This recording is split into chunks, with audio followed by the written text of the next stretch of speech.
హరే కృష్ణ. అందరికీ నమస్కారాలు. ఈరోజు మనము శ్రీ చైతన్య మహాప్రభు యొక్క సంపూర్ణ జీవనం గురించి మనం తెలుసుకోబోతున్నాం.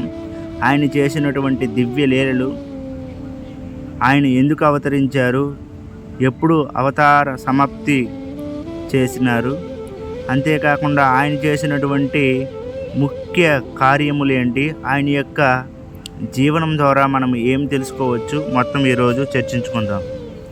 శ్రీ చైతన్య మహాప్రభు ఎవరో కాదు, సాక్షాత్తు దేవాది దేవుడైనటువంటి శ్రీకృష్ణ భగవానుడి యొక్క అవతారం. అది అన్ని శాస్త్రాల్లో కూడా చెప్పబడి ఉంది. రాధాకృష్ణుల యొక్క మిళిత మిశ్రమ అవతారమే శ్రీ చైతన్య మహాప్రభు.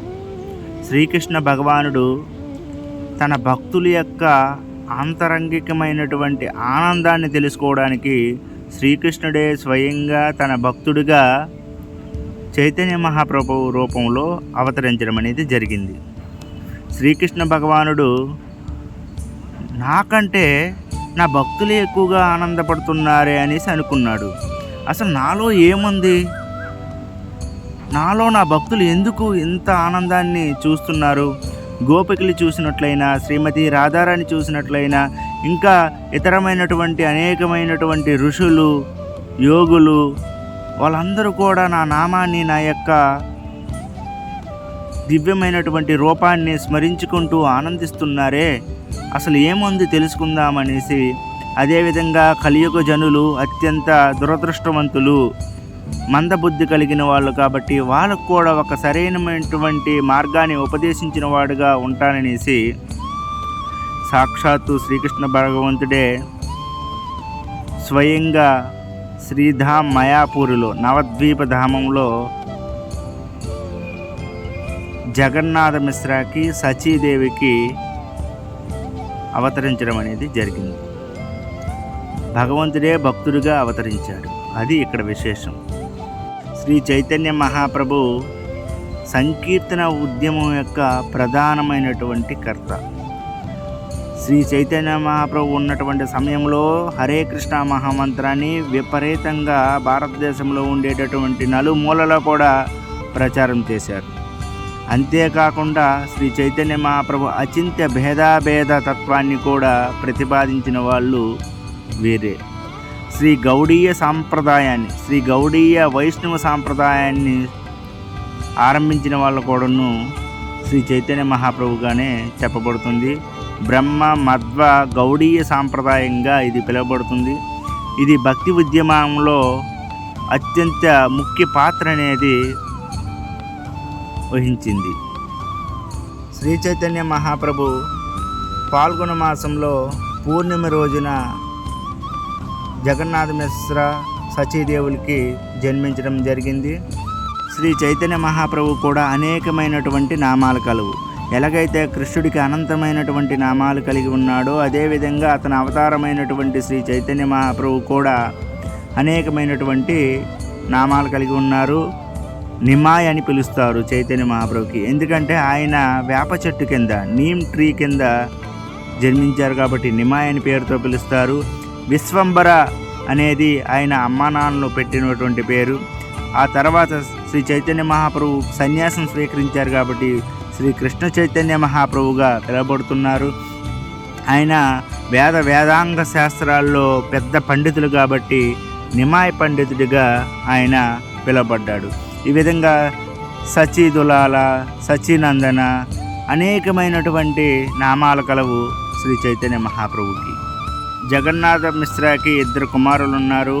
పెద్ద కుమారుడు విశ్వరూపుడు, రెండో కుమారుడు మన నితాయ్. పెద్ద కుమారుడు చిన్న వయసు నుండే అత్యంత వైరాగ్యాన్ని కలిగి ఉండడం వల్ల చిన్న వయసులోనే ఇంటి నుండి వెళ్ళిపోయి సన్యాసాన్ని స్వీకరించడం జరుగుతుంది. ఆ తర్వాత ఒకే కుమారుడైనటువంటి మన చైతన్య మహాప్రభుని అల్లారు ముద్దుగా వాళ్ళు పెంచుతారు. ఈయన ఏ విధంగా కూడా సన్యాసి అవ్వకూడదు, ఈయనైనా మనం జాగ్రత్తగా పెంచుకుందామనేసి వాళ్ళు అత్యంత జాగ్రత్తతో పెంచడం అనేది జరుగుతుంది. అయితే ఎప్పుడైతే దేవాది దేవుడు ఈ విధంగా జగన్నాథ మిశ్రకి, శశిదేవికి జన్మించారో ఆ తర్వాత అనేకమైనటువంటి లీలలు చేశాడు. ఏ విధంగా కృష్ణుడు చిన్న వయసులో అనేకమైనటువంటి అల్లరి శ్రేష్టలు చేశాడో అదేవిధంగా శ్రీ చైతన్య మహాప్రభు కూడా అందరి వద్ద కూడా ఇటువంటి అల్లరి చేష్టలే సేమ్ చేసేవాడు. భగవంతుడు తన పూర్వావతారంలో చేసినటువంటి ఆ అల్లరి శ్రేష్ఠలన్నీ కూడా చైతన్య మహాప్రభు చేయడం జరిగింది. అయితే చిన్నప్పుడు చైతన్య మహాప్రభు ఏడుస్తూ ఉండేవాడంట. ఏడుస్తూ ఉంటే ఎవరైనా సరే హరే కృష్ణ మహామంత్రాన్ని జపించారంటే అప్పుడు ఆ ఏడుపు అనేది ఆపేవాడు, లేకపోతే ఏడుస్తూనే ఉండేవాడు. ఆ విధంగా అందరి చేత కూడాను చైతన్య మహాప్రభు మన నిమాయి భగవంతుడి యొక్క దివ్యనామమైనటువంటి హరే కృష్ణ మహామంత్రాన్ని జపించే విధంగా చేసేవారు.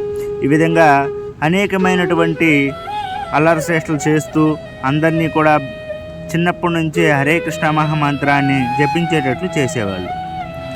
ఈ విశ్వంబరుడికి అమ్మానాళ్ళు మంచి అలంకారం చేసి అనేకమైనటువంటి బంగారంతో వజ్రాలతో కూడుకున్నటువంటి నగలు అలంకరించేవాళ్ళు. ఆ విషయాన్ని గమనించినటువంటి ఇద్దరు దొంగలు ఎలాగైనా సరే ఆ నిమాయి దగ్గర ఉన్నటువంటి నగలన్నింటినీ కాజేసేద్దామనేసి ప్లాన్ చేశారు. అయితే ఎవరూ లేని సమయంలో ఎత్తుకునే విధంగా శ్రీ చైతన్య మహాప్రభుని ఎత్తుకుంటూ వెంటనే పారిపోయారు. ఊరి నుండి దూరంగా పారిపోయి ఆ చైతన్య మహాప్రభు దగ్గర ఉన్నటువంటి నగలన్నింటినీ కాజేసేద్దాం అనేసి ప్లాన్ వేశారు. అయితే ఇలా పరిగెడుతూ ఉన్నారు. ఎవరికి కనిపించకుండా ఆ నిమాయిని తీసుకుంటూ దూరంగా వెళ్ళిపోవడానికి ప్రయత్నిస్తూ వెళ్ళిపోతున్నారు. వెళ్ళి ఊరు మొత్తం తిరిగి అలిసిపోయే సమయానికి ఎక్కడికి వచ్చారంటే ఎక్కడైతే శ్రీ చైతన్య మహాప్రభుని తీసుకున్నారో అక్కడికే రావడం జరిగింది. వాళ్ళు ఆశ్చర్యపోయారు. ఏంటిది, మేము ఈ ఊరి నుండి దూరంగా తీసుకువెళ్ళిపోతే మళ్ళీ ఇక్కడికే వచ్చి చేరుకున్నామేంటి, ఇది ఎలా సాధ్యము, అయ్యో ఈ మానవుడు సామాన్యుడు కాదు అనేసి వెంటనే భయపడి అక్కడే ఆ చైతన్య మహాప్రభుని వదిలిపెట్టి వెళ్ళిపోవడం జరుగుతుంది. అయితే ఈలోపు గాబరపడుతున్నటువంటి తల్లిదండ్రులు ఎక్కడ మన నిమాయి ఎక్కడికి వెళ్ళిపోయాడనేసి బాధపడుతున్నప్పుడు వెంటనే చూసినటువంటి నిమాయిని ఆనందపడిపోతూ ఆహా మళ్ళీ నిమాయి మనకి కనిపించాడనేసి అంతటి ప్రేమభావంతో చైతన్య మహాప్రభుని స్వీకరించేవాళ్ళు, ఆడుకునేవాళ్ళు. అద్వైత ఆచార్యులు కృష్ణుడి యొక్క మహాభక్తుడు. ఆయన వైష్ణవ సంఘాలను ఏర్పాటు చేసి భగవంతుడి యొక్క కీర్తనలు చేస్తూ ఉండేవాళ్ళు. అటువంటి సమయంలో చైతన్య మహాప్రభు అన్నయ్య గారు అయినటువంటి విశ్వరూపుడు అక్కడికి వెళ్ళి ఆ యొక్క కథలన్నీ కూడా వినేవాడు. అప్పుడు విశ్వరూపుడు ఇంటికి రావడానికి లేట్ అయ్యేది, ఆకలి కూడా మర్చిపోయేవాడు. అటువంటి సమయంలో సచీదేవి మీ అన్నయ్యకి తిండికి రమ్మని పిలు అని చెప్పగానే ఆ విశ్వంబరుడు దేవాది దేవుడైనటువంటి శ్రీకృష్ణ భగవానుడు స్వయంగా అన్నయ్యని పిలవడానికి ఆ యొక్క అద్వైతాచార్యులు పెట్టినటువంటి ఆ సంఘం వద్దకు వెళ్ళి ఆ విశ్వరూపుణ్ణి పిలిచేవాళ్ళ, అన్నయ్య అమ్మ పిలుస్తుంది, అన్నానికి తొందరగా రావాల్సింది అని చెప్పేవాడు. ఆ దివ్యమైనటువంటి స్వరూపాన్ని చూసినటువంటి అద్వైతాచార్యులు ఆహా ఎంతటి గొప్ప స్వరూపం, ఇంతటి దివ్యమైనటువంటి స్వరూపాన్ని నేను ఇంకా ఎక్కడా చూడలేదు, ఈయనెవరో సామాన్యమైనటువంటి బాలుల్లా కనిపించట్లేదే, సాక్షాత్తు నారాయణుడికి ఉన్నటువంటి అన్ని గుణగణాలు అన్ని శరీర అవయవాలు ఈ యొక్క బాలుల్లో ఉన్నాయనేసి మనసులో ఆనందించేవాడు. అయితే ఎప్పుడైతే ఆ విశ్వంబరుడిని పిలిచేవాడో విశ్వంబరుడు వెంటనే పారిపోయేవాడు. అదొక అద్భుతమైనటువంటి లీలలాగా ఉండేది. భక్తులందరూ కూడా చైతన్య మహాప్రభు చిన్న బాలుడిని చూసి అందరూ ఆశ్చర్యపోతూ ఉండేవాళ్ళు. కాలక్రమేణా విశ్వరూపుడు అంటే నిమాయి వాళ్ళ అన్నయ్య విశ్వరూపుడు ఆధ్యాత్మిక పురోగతి చెంది ఈ జగత్తంతా మాయని ఆలోచించి వెంటనే ఇంటిని విడిచిపెట్టి వెళ్ళిపోవడం జరుగుతుంది. ఆ తర్వాత చైతన్య మహాప్రభుని అత్యంత జాగ్రత్తగా పెంచుతూ ఉన్నారు. అయితే ఒక లీల జరుగుతుంది. ఏమంటే ఒక బ్రాహ్మణుడు ఉండేవాడు ఆ యొక్క నవద్వీప ధామంలో. ఆ బ్రాహ్మణుడు ఎప్పుడు కూడా నిరంతరం కృష్ణుడిని ధ్యానిస్తూ పూజిస్తూ ఉండేవాడు. ఆ బ్రాహ్మణుడు ఒకసారి కృష్ణుడికి అనేక రకమైనటువంటి నైవేద్యాలు ఇచ్చేవాడు. అటువంటి సమయంలో నిమాయి పండితుడు వచ్చి వెంటనే ఆ నైవేద్యాలన్నీ తినేసి వెళ్ళిపోయేవాడు. వెంటనే ఆ బ్రాహ్మణుడు అనేవాడు, అయ్యా ఇవి కృష్ణుడి కోసం సమర్పించబడినది, కానీ నువ్వు ఇచ్చి తింటున్నావు కాబట్టి ఇది పెద్ద అపరాధం, నువ్వు వచ్చి తినకూడదు, ఇది భగవంతుడి కోసం, నువ్వు చిన్నపిల్లడు కాబట్టి నేనేమనట్లేదు పో అనేసి విడిచిపెట్టేస్తాడు. మళ్ళీ అన్ని నైవేద్యాలు చేసి భగవంతుడికి అర్పించేటప్పుడు మళ్ళీ నిమాయి పండితుడు వచ్చి తినేస్తాడు. అలా చాలాసార్లు జరిగేసరికి విసిగిపోయినటువంటి మన ఆ బ్రాహ్మణుడు, ఎందుకయ్యా నువ్వు ఇలా చేస్తున్నావు అని అడగగానే, నీవు నాకు సమర్పించి నువ్వు తిను అంటుంటే నేను స్వయంగా వచ్చి తింటున్నాను అనేసి అనేవాడు. దానికి ఆ బ్రాహ్మణుడికి అర్థమయ్యేది కాదు, దేవాది దేవుడే శ్రీకృష్ణుడే స్వయంగా శ్రీ చైతన్య మహాప్రభుగా వచ్చారనే విషయం. శ్రీ చైతన్య మహాప్రభు చిన్న వయసు నుండే అనేకమైనటువంటి శాస్త్రాల్లో పండితుడు. తర్కశాస్త్రం, వ్యాకరణ శాస్త్రాల్లో అత్యంత పాండిత్యం కలిగిన వాళ్ళు. శ్రీ చైతన్య మహాప్రభుతో ఎవరు కూడా గెలవలేనటువంటి శాస్త్ర జ్ఞానం అనేది ఉండింది చిన్న వయసు నుంచే. అయితే ఒకసారి ఏం జరిగిందంటే, చైతన్య మహాప్రభు 12 సంవత్సరాల వయసు ఉన్నటువంటి సమయంలో తన తండ్రి గారు పరమపదించడం జరిగింది.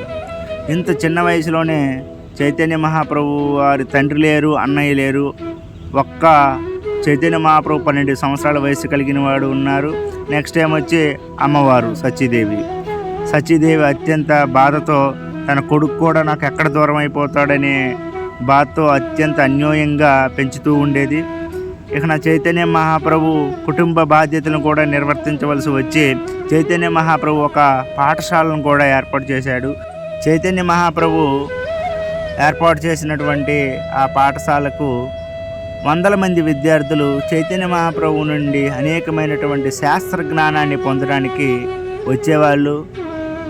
అంతటి అద్భుతమైనటువంటి వ్యాకరణ తర్కశాస్త్రాల్లో ప్రతిష్ఠులు కాబట్టి, సుప్రసిద్ధులు కాబట్టి చైతన్య మహాప్రభు నుండి ఆ జ్ఞానాన్ని ఆ పాఠశాలకు వచ్చేటటువంటి బాలులందరూ కూడా వినేవాళ్ళు, గ్రహించేవాళ్ళు, అర్థం చేసుకొని వాళ్ళ శాస్త్రాల్లో ప్రవీణులుగా మారారు.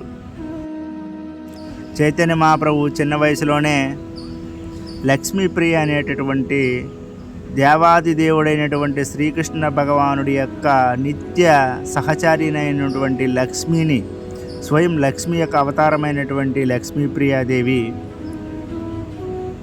భూమి మీద అవతరించడం జరిగింది. ఎప్పుడైతే భగవంతుడు భూమి మీద అవతరిస్తాడో అంతకు ముందులే ఆయన యొక్క నిత్య పార్షదులందరూ కూడా అవతరించడం జరుగుతుంది. అదేవిధంగా చైతన్య మహాప్రభు తర్వాత లక్ష్మీప్రియ కూడా అవతరించడం జరిగింది. ఆ తర్వాత తండ్రి గారు చనిపోవడంతో చైతన్య మహాప్రభు లక్ష్మీప్రియని వివాహం చేసుకోవడం జరిగింది. ఒకసారి చైతన్య మహాప్రభు కొన్ని కార్యక్రమాల కోసం ఇంటి నుండి బయటికి వెళ్ళగానే ఒక నెల రోజుల పాటు చైతన్య మహాప్రభు లేకపోవడంతో ఆ విరహ వేదనని తట్టుకోలేక లక్ష్మీప్రియ దేవదాసి తన శరీరాన్ని విడిచిపెట్టడం జరిగింది. లక్ష్మీప్రియ తన శరీరాన్ని విడిచిపెట్టి నిత్య ధామమైనటువంటి వైకుంఠ ధామంలో తన నిత్య ప్రభువైనటువంటి ఆ దేవాది దేవుడైనటువంటి శ్రీకృష్ణ భగవానుడిని పొందింది. ఆ తర్వాత శ్రీ చైతన్య మహాప్రభు తండ్రి లేకపోవడంతో తల్లి మళ్ళీ కూడా చైతన్య మహాప్రభుకు వివాహం చేయడానికి నిశ్చయించుకుంది. ఈసారి చైతన్య మహాప్రభు సనాతన మిశ్ర అనేటటువంటి మహాపండితుడి యొక్క కూతురైనటువంటి విష్ణుప్రియ అని చైతన్య మహాప్రభుకు ఇచ్చి వివాహం చేయించారు. ఈ విధంగా చైతన్య మహాప్రభు యొక్క జీవనం కొనసాగుతూ ఉంది. ఆ తర్వాత కేశవ భట్ట అనేటటువంటి నింబార్క సాంప్రదాయానికి చెందినటువంటి ఒక పెద్ద సంస్కృత పండితుడిని మన చైతన్య మహాప్రభు తన యొక్క ఆర్గ్యుమెంట్స్తో ఓడించడం జరుగుతుంది. మనము చైతన్య మహాప్రభు గురించి ఎంత చెప్పుకున్నా తక్కువేని, చైతన్య మహాప్రభు గురించి అట్లీస్ట్ ఒక 100 కంటే ఎక్కువ పుస్తకాలు ఉన్నాయి. ఒక్కొక్కటిను ఒక 500-1000 పేజీలు కలిగినటువంటి పుస్తకాలు ఉన్నాయి. అంతటి అద్భుతమైనటువంటి చరిత్ర కలిగిన వాళ్ళు శ్రీ చైతన్య మహాప్రభు. కానీ మనం సంక్షిప్త రూపంలోనే చెప్పుకుంటున్నాము చైతన్య మహాప్రభు యొక్క జీవనం గురించి. ఒకసారి కేశవ కాశ్మీరు అనేటటువంటి ఒక మహాపండితుడు దేశం మొత్తం కూడా తిరిగి ఎవరు కూడా కేశవ పండితుడితో, కేశవ కాశ్మీరుతో గెలవలేకపోతారు ఆయన యొక్క వాదనలతో. అయితే నా ఎంత గొప్పవాడు లేడు, ఈ ప్రపంచంలో నన్ను ఓడించగలిగేవాడే లేడు అనుకుంటూ కొంచెం గర్వాన్ని కలిగినటువంటి వాడు. ఆయనకు ఉన్నటువంటి ప్రతిభ ఏంటంటే ఆయన ఏది పలికితే అది జరిగిపోతూ ఉంటుంది. ఎందుకంటే ఆయన నాలుక దగ్గర సరస్వతి ఎప్పుడూ ఉంటూ ఉండేది. ఒకసారి ఆ కేశవ కాశ్మీరు మాయాపూర్ ధామానికి విచ్చేయడం జరిగింది. అటువంటి సమయంలో ఆయన ఈ మాయాపూర్ ధామంలో ఎవరైనా గొప్ప పండితుడు ఉన్నాడా, నన్ను ఓడించగలిగేటటువంటి పండితుడు ఉన్నాడని విర్రవీగుతూ ఈ విధంగా అనౌన్స్మెంట్ చేయడం జరిగింది. అప్పుడు అది విన్నటువంటి శ్రీ చైతన్య మహాప్రభు దానికి సిద్ధమయ్యారు. ఆ తర్వాత కేశవ కాశ్మీరు 100 శ్లోకాలతో గంగాదేవిని అత్యంత అద్భుతంగా వర్ణించడం జరిగింది. అప్పుడు శ్రీ చైతన్య మహాప్రభు ఆ 100 శ్లోకాల్లో ఉండేటటువంటి అనేకమైనటువంటి తప్పులని చూపించడం జరిగింది. వెంటనే కేశవ కాశ్మీర్ ఆశ్చర్యపోయాడు. అసలు 100 శ్లోకాలు నేను ఎట్లా చెప్పేశాను, ఈయనకి ఎలాగ 100 శ్లోకాలు గుర్తున్నాయి అంటే ఈయన ఏకసంతాగ్రహి. ఆ 100 శ్లోకాల్లో ఏ శ్లోకంలో ఏ అక్షరం తప్పు, ఏ అక్షరం ఎటువంటి తప్పుడే అర్థాన్ని ఇస్తుంది అని కూడా చెప్పగలిగినటువంటి గొప్ప పండితుడైనా ఈయన సాధారణమైనడు కాదు. నా వద్ద సాక్షాత్తు సరస్వతే ఉంది, అయినప్పుడు కూడా నేను చైతన్య మహాప్రభుని ఓడించలేకపోయాననేసి ఆ కేశవ కాశ్మీర్ వెంటనే చైతన్య మహాప్రభు యొక్క శరణి వేడుకుంటారు. తర్వాత సరస్వతికి అడుగుతారు, అసలు అమ్మ నువ్వుంతుండగా కూడా నేను చైతన్య మహాప్రభుతో ఓడిపోవడం ఏంటి అని అడగగానే అప్పుడు సరస్వతి అంటది, అయ్యా నువ్వే కాదు, నేను ఈ సమస్త సృష్టి కూడా ఆ దేవాది దేవుడైనటువంటి శ్రీకృష్ణుడి యొక్క ఆధీనములో ఉన్న వాళ్ళమే. ఆ దేవాది దేవుడైనటువంటి శ్రీకృష్ణ భగవానుడే మళ్ళీ ఈ కలియుగంలో కరుణావతారంగా మాయాపూర్ ధామంలో అవతరించడం అనేది జరిగింది. శ్రీమద్ భాగవతంలో ఏమని చెప్పబడిందంటే, కృష్ణవర్ణం కృషాకృష్ణం సాంగపాంగోస్త పార్షద యజ్ఞై సంకీర్తన ప్రాయై యజంతి సుమేధసః. ఎవరైతే బుద్ధిమంతులు ఉంటారో వాళ్ళు మాత్రమే శ్రీ చైతన్య మహాప్రభువుని అర్థం చేసుకోగలరు. ఎందుకంటే శ్రీ చైతన్య మహాప్రభువు దేవాది దేవుడైనటువంటి కృష్ణుడి యొక్క అవతారం. ఇది శ్రీమద్ భాగవతంలో 11వ స్కందంలో ఉంది మనం ఈ శ్లోకం.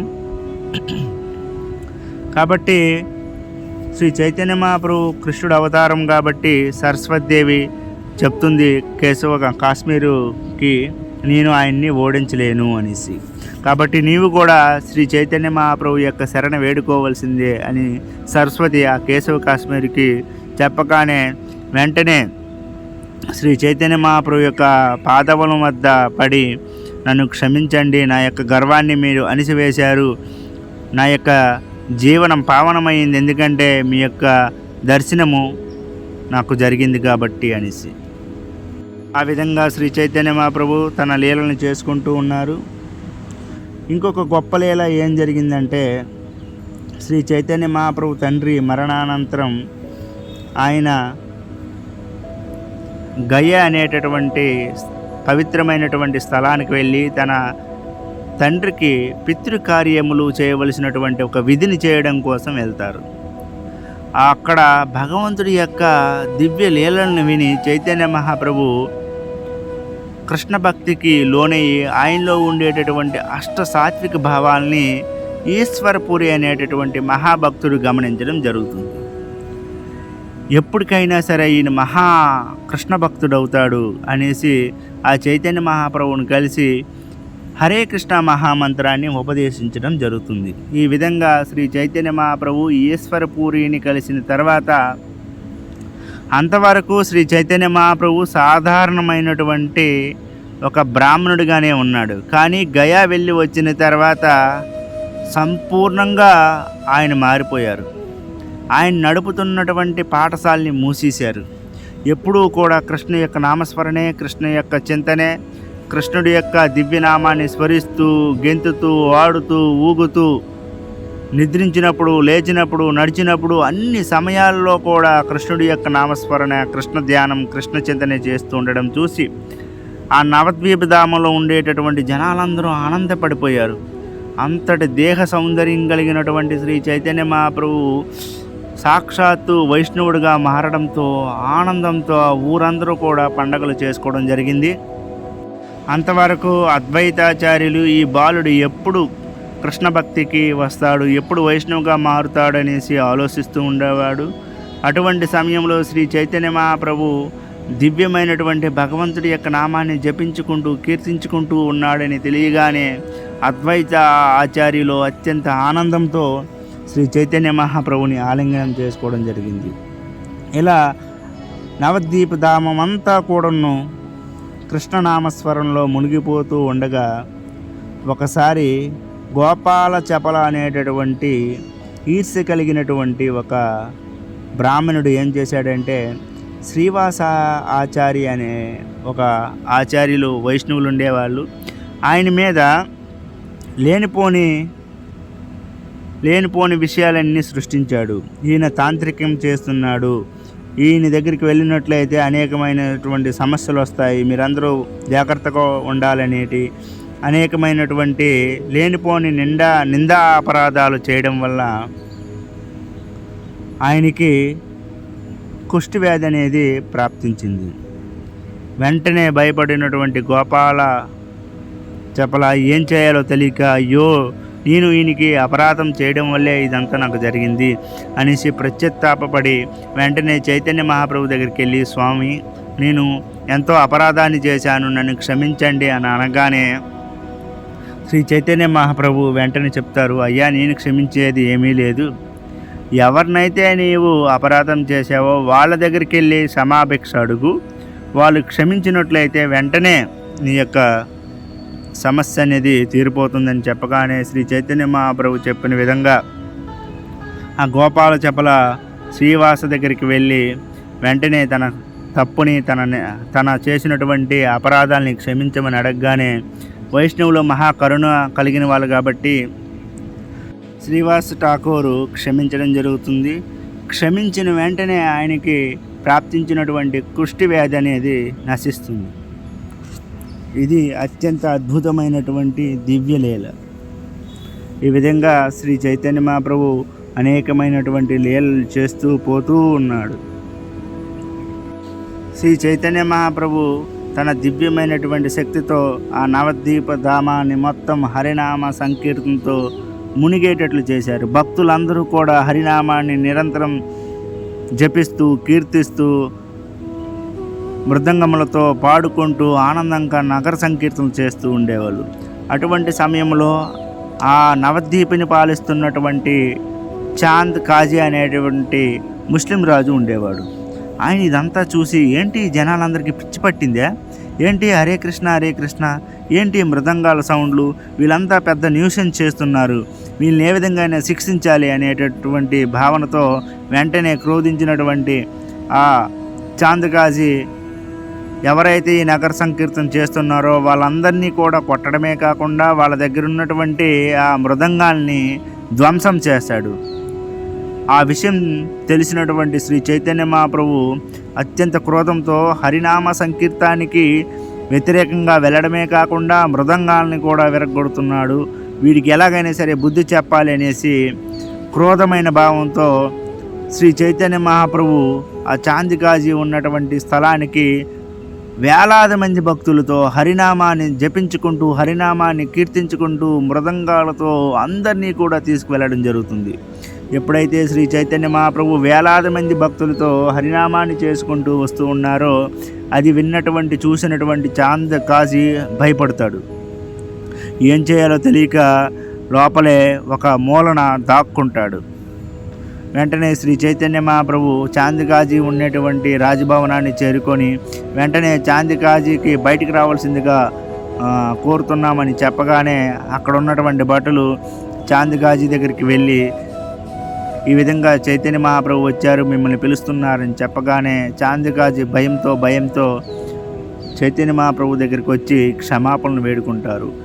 నేను చేసినటువంటి అపరాధాలని క్షమించాలి అనేటటువంటి చైతన్య మహాప్రభు అడగగానే, నీవు నిన్నటి వరకు మా యొక్క సంకీర్తన ఉద్యమాన్ని అణగదొక్కడానికి అపహేళ భావన చేసినావు, ఈరోజు చూస్తే క్షమించండి అనేటటువంటి భావనలో వణుకుపోతూ ఉన్నావు, ఏంటి కారణం, నీలో మార్పు ఏ విధంగా ఇంత తొందరలోనే జరిగింది అని అడగగానే ఆ చాందికాజీ తనకు రాత్రి వచ్చినటువంటి స్వప్నం గురించి చెప్తాడు.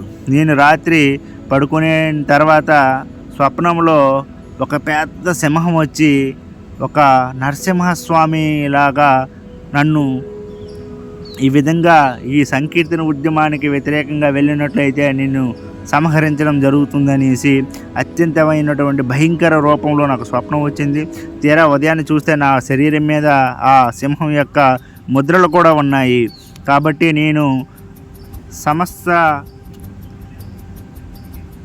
సృష్టికర్త అయినటువంటి దేవాది దేవుడికే నేను వ్యతిరేకంగా వెళ్ళడం అనేది నాకు తెలిసింది. వెంటనే నేను చేసినటువంటి తప్పుల్ని పశ్చాత్తాపడుతున్నాను, నన్ను క్షమించండి అనే విధంగా శ్రీ చైతన్య మహాప్రభుతో చెప్పడం జరుగుతుంది. ఆ విధంగా చెప్పిన తర్వాత శ్రీ చైతన్య మహాప్రభు యొక్క పాద పద్మాల వద్ద ఆ చాందకాజీ పడడం జరుగుతుంది. అప్పటి నుండి చాందకాజీ తన దగ్గర ఉన్నటువంటి సమస్త సైన్యానికి ఆజ్ఞాపించడం జరుగుతుంది. నా వల్ల కానీ, నా యొక్క కుటుంబ సభ్యుల వల్ల కానీ, నా వారసత్వం వల్ల కానీ, నా యొక్క సైన్యం వల్ల కానీ హరినామ సంకీర్తన యజ్ఞానికి శ్రీ చైతన్య మహాప్రభు యొక్క అనుయూయులకు కానీ ఎటువంటి అపరాధం, ఎటువంటి అపహేళన, ఎటువంటి సమస్య కూడా చేయకూడదనేసి అందరినీ ఆజ్ఞాపించడం జరుగుతుంది. అప్పటి నుండి ఇప్పటి వరకు శ్రీ చాందకాజీ వంశస్థులు సంకీర్తన యజ్ఞానికి ఎప్పుడు కూడా అవహేళన చేసింది లేదు. ఈ విధంగా నిమాయ పండితుడు చాందకాజీ అనేటువంటి ముస్లిం రాజు యొక్క గర్వాన్ని అణిచివేయడం కాకుండా ఆయన్ని భక్తుడిగా మార్చడం కూడా జరుగుతుంది. ఎప్పుడూ కూడా శ్రీ చైతన్య మహాప్రభు తీవ్రమైనటువంటి కృష్ణ భక్తి భావన చింతలో ఉంటూ కృష్ణ వియోగాన్ని పొందుతూ కృష్ణుణ్ణి స్మరిస్తూ కృష్ణుణ్ణి ఆరాధిస్తూ నిత్యం కృష్ణనామ జపం చేసుకుంటూ ఉండేవాడు. ఈ విధంగా కొద్ది కాలంలోనే శ్రీ చైతన్య మహాప్రభు ఈ సమస్త లౌకికమైనటువంటి ప్రపంచానికి దూరంగా ఉండడం కోసం కేశవ భారతి అనేటటువంటి సన్యాసి నుండి సన్యాసి దీక్షని తీసుకోవడం జరిగింది. చాలామంది భక్తులందరూ బాధపడుతూ ఉంటారు. ఎందుకంటే శ్రీ చైతన్య మహాప్రభు యొక్క అందము అచింత్యమైనది. అంతటి అందాన్ని కలిగి ఉంటారు. ఆయన యొక్క కురులు చూసుకున్నట్లయితే ఎంతో అందంగా ఉంటుంది. ఉంగరాలు జుత్తుతో చాలా అందంగా ఉంటారు శ్రీ చైతన్య మహాప్రభు. అటువంటి శ్రీ చైతన్య మహాప్రభు ముండనం చేసుకొని శిఖాన్ని కలిగి ఉండడం చూసి భక్తులందరూ కూడా ఎంత బాధపడతారంటే అంత బాధపడతారు. ఆ విషయం తెలిసినటువంటి శ్రీ చైతన్య మహాప్రభు యొక్క తల్లివారు కూడా దుఃఖానికి లోనవుతారు. అయ్యో, నా కుటుంబ సభ్యులందరూ కూడా ఈ విధంగా సన్యాసం స్వీకరించారు. పెద్ద కొడుకు అయితే సన్యాసం స్వీకరించాడు, తండ్రి లేడు. ఇప్పుడు మన చిన్న కొడుకు అత్యంత ప్రేమపూరితమైనటువంటి భావన కలిగిన వాడు, ఆయన కూడా సన్యాసం స్వీకరించుకున్నాడు. ఇప్పుడు నేనేం చేసేదంటూ దుఃఖిస్తూ ఉండేది. అయితే శ్రీ చైతన్య మహాప్రభు అమ్మకి, అమ్మ నువ్వేం దుఃఖించవలదు, ఈ సమస్త సృష్టి ఈ విధంగానే ఉంటుంది అనేసి ఆ సన్యాస ధర్మాన్ని, సన్యాసం యొక్క గొప్పతనాన్ని, ఈ ప్రపంచానికి హరే కృష్ణ మహామంత్రాన్ని ఇవ్వవలసినటువంటి ప్రాధాన్యతని చెప్పగానే సచీమాత కొంచెము శాంతించి, అయ్యా నీవు అటు ఇటు నాకు దూరంగా ఉండొద్దు, జగన్నాథ్ పూరిలోనే నువ్వు ఉండాలి. ఎందుకంటే బెంగాల్ నుంచి చాలామంది భక్తులు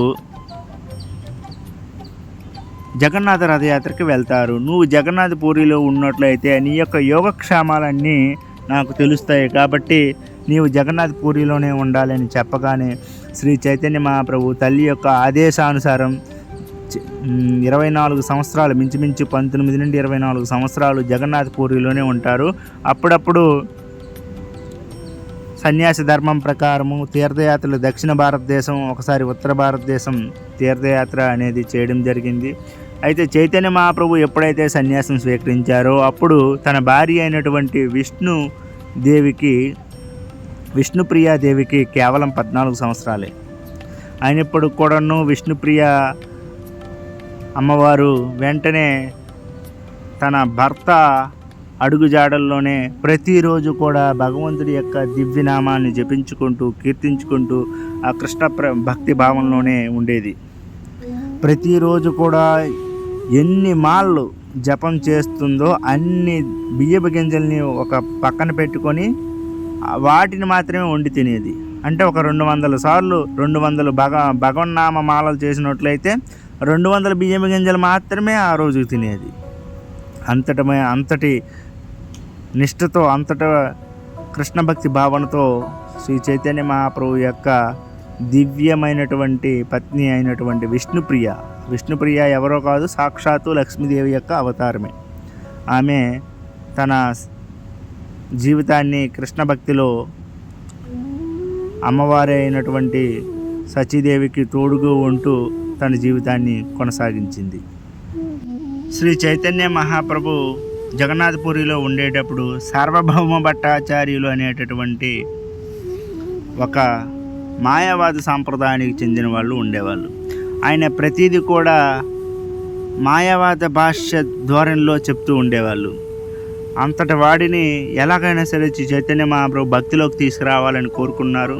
వెంటనే తన అద్భుతమైనటువంటి వాదనలతో బ్రహ్మసూత్రాలకి, ఇతరతర శంకర వాక్యాలకి నిజమైనటువంటి అర్థాలను చెప్పి ఆ సార్వభౌమ భట్టాచార్యుణ్ణి కృష్ణ భక్తిలోకి తీసుకురావడం జరిగింది. అంతేకాకుండా సార్వభౌమ భట్టాచార్యులకే దేవాది దేవుడైనటువంటి శ్రీ చైతన్య మహాప్రభు షడ్భుజ రూపాన్ని చూపించడం జరిగింది. వెంటనే ఆశ్చర్యపోతారు సార్వభౌమ భట్టాచార్యులు. ఎందుకంటే అసలు చైతన్య మహాప్రభు ఇంతవరకు నేను సాధారణమైనటువంటి సన్యాసి అనుకున్నాను, కానీ శ్రీ చైతన్య మహాప్రభు సాధారణమైనటువంటి వాళ్ళు కాదు, ఈయన దేవాది దేవుడైనటువంటి శ్రీకృష్ణ భగవానుడే. ఆ షడ్భుజ రూపం ఏమిటంటే రాముడుగా ఉన్నాడు, కృష్ణుడుగా ఉన్నాడు, సన్యాసి అయినటువంటి చైతన్య మహాప్రభుగా ఉన్నారు. ఈ 3 రూపాలు ఒకే విధంగా ఎలా ఉంటుందో అలా ఉన్నాడు. ఈ అద్భుతమైనటువంటి షడ్భుజ రూపాన్ని చూసి సార్వభౌమాచార్యులు వెంటనే తన శరీరాన్ని తానే మర్చిపోయి కింద పడిపోతాడు. మళ్ళీ లేచి ఆశ్చర్యంతో దేవాది దేవుడైనటువంటి శ్రీ చైతన్య మహాప్రభుని అనేక విధాలుగా పూజించి భగవంతుని ఆనందింపజేస్తారు. అయితే ఈ విషయాన్ని బయట ఎక్కడకు చెప్పకూడదనేసి శ్రీ చైతన్య మహాప్రభు చెప్పడం జరుగుతుంది. ఎందుకంటే అవతార రహస్యం అనేది వేరు కాబట్టి. అంతేకాకుండా దేవాది దేవుడికి అత్యంత ప్రముఖ భక్తుడైనటువంటి రామానంద రాయ్, ఆయన కూడా మహాభక్తుడు అవడం వల్ల, వైష్ణవుడు అవడం వల్ల ఎప్పుడూ కూడా శ్రీ చైతన్య మహాప్రభు రామానందరాయతో భగవంతుడి యొక్క విషయాలని చర్చించుకుంటూ ఉండేవాళ్ళు. ఈ విధంగా శ్రీ చైతన్య మహాప్రభు జగన్నాథపురిలో 19 సంవత్సరాలు, దాదాపు 19 నుండి 20 సంవత్సరాలు ఉండడం జరిగింది. శ్రీ చైతన్య మహాప్రభు జగన్నాథపురిలో గంభీర అనేటటువంటి స్థానంలో చైతన్య మహాప్రభు ఉన్నారు. ఇప్పుడు కూడా మనం జగన్నాథపురి వెళ్ళినట్లయితే గంభీర అంటారు. ఎక్కడైతే శ్రీ చైతన్య మహాప్రభు నివసించారో ఆ నివసించినటువంటి స్థలాన్ని ఇప్పుడు కూడా మనం దర్శించుకోవచ్చు. శ్రీ చైతన్య మహాప్రభు ప్రతిరోజు కూడా జగన్నాథ స్వామి వారి దర్శనం చేసుకుంటూ ఉండేవాళ్ళు. అటువంటి సమయంలో ఒకసారి గరుడ స్తంభం నుంచి జగన్నాథ స్వామిని దర్శిస్తూ ఉండగా ఆ యొక్క జనసందంలో ఒక అమ్మవారు చైతన్య మహాప్రభు యొక్క భుజ స్కందముల మీద ఎక్కుతూ జగన్నాథ స్వామి దర్శించుకోవడం జరిగింది. అక్కడ ఉన్న వాళ్ళందరూ వారిస్తున్నారు, అమ్మా నీవు ఒక సన్యాసి, సాక్షాత్తు అత్యంత శక్తివంతమైనటువంటి చైతన్య మహాప్రభు భుజాల మీద ఎక్కి నువ్వు దర్శించుకుంటున్నావు, ఇది అపరాధము, వెంటనే దిగు లేకపోతే నువ్వు నరకం వెళ్ళిపోతావని అరుస్తూ ఉన్నారు. కానీ ఆ అమ్మ అవేమి పట్టించుకోకుండా జగన్నాథ స్వామిని దర్శించడంలోనే వీక్షించిపోయింది. అటువంటి సమయంలో చైతన్య మహాప్రభు అందరినీ వారిస్తారు, ఏం పర్వాలేదు, ఎటువంటి కలత చెందకవద్దు అనేసి చెప్పడం జరుగుతుంది. అది చెప్పడమే కాకుండా చైతన్య మహాప్రభు ఆశ్చర్యపోతారు, అమ్మో ఎంతటి భక్తి ఉంది జగన్నాథ ప్రేమ ఈమెకి, ఎంతటి భక్తి లేకపోతే ఒక వ్యక్తి మీదకి భుజముల మీదకి ఎక్కి మరీ జగన్నాథ స్వామిని దర్శించాలనేటటువంటి ఆ దివ్యమైనటువంటి ఇంటెన్స్ భావన ఉంది, అది నాకు చాలా నచ్చింది అనేసి, అలా ఉండాలి అనేసి తన భక్తులందరికీ కూడా చెప్పడం జరుగుతుంది. మరో దివ్యమైనటువంటి లీల ఏంటంటే శ్రీ చైతన్య మహాప్రభు యొక్క నిత్య అనుచరులైనటువంటి నిత్యానంద స్వామి, హరిదాస్ ఠాకూర్లు ప్రతి గ్రామానికి వెళ్ళి ప్రతి ఇంటికి వెళ్ళి భగవంతుడి యొక్క దివ్యనామాన్ని ఉపదేశించాలి అనేసి అనుకున్నారు.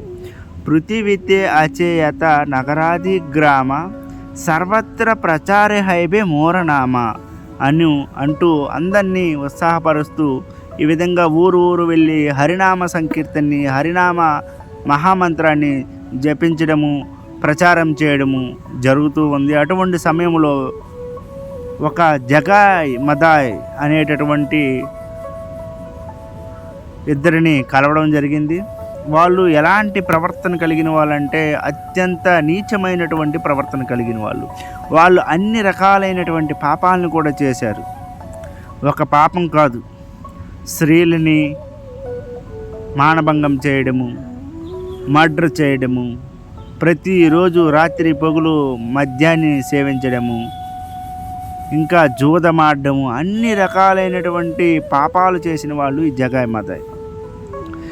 వాళ్ళంటేనే ఊర్లు కూడా భయపడతాయి. అంతటి దుష్ప్రవర్తన కలిగిన వాళ్ళు జగాయ్ మదాయ్. వాళ్ళిద్దరు కూడా బ్రాహ్మణ కుటుంబంలోనే పుట్టారు. అయినప్పుడు కూడాను వాళ్ళ యొక్క ప్రవర్తన మాత్రం బాగోలేదు. వాళ్ళు ఇంతటి నీచమైనటువంటి ప్రవర్తన కలిగి ఉన్నవాళ్ళు. అయితే ఈ విధంగా హరిదాస్ ఠాకూర్లు వాళ్ళు, నిత్యానంద ప్రభువులు వారు ప్రచారం చేసుకుంటూ ఈ గ్రామానికి చేరినప్పుడు నిత్యానంద వాళ్ళకి ఏమని అనిపించిందంటే, ఈ జగాయ్ మదాల్ని కానీ మార్చినట్లయితే చైతన్య మహాప్రభు యొక్క కీర్తి ఇంకా ప్రసిద్ధి చెందుతుంది అనేసి నిత్యానంద ప్రభు భావించారు.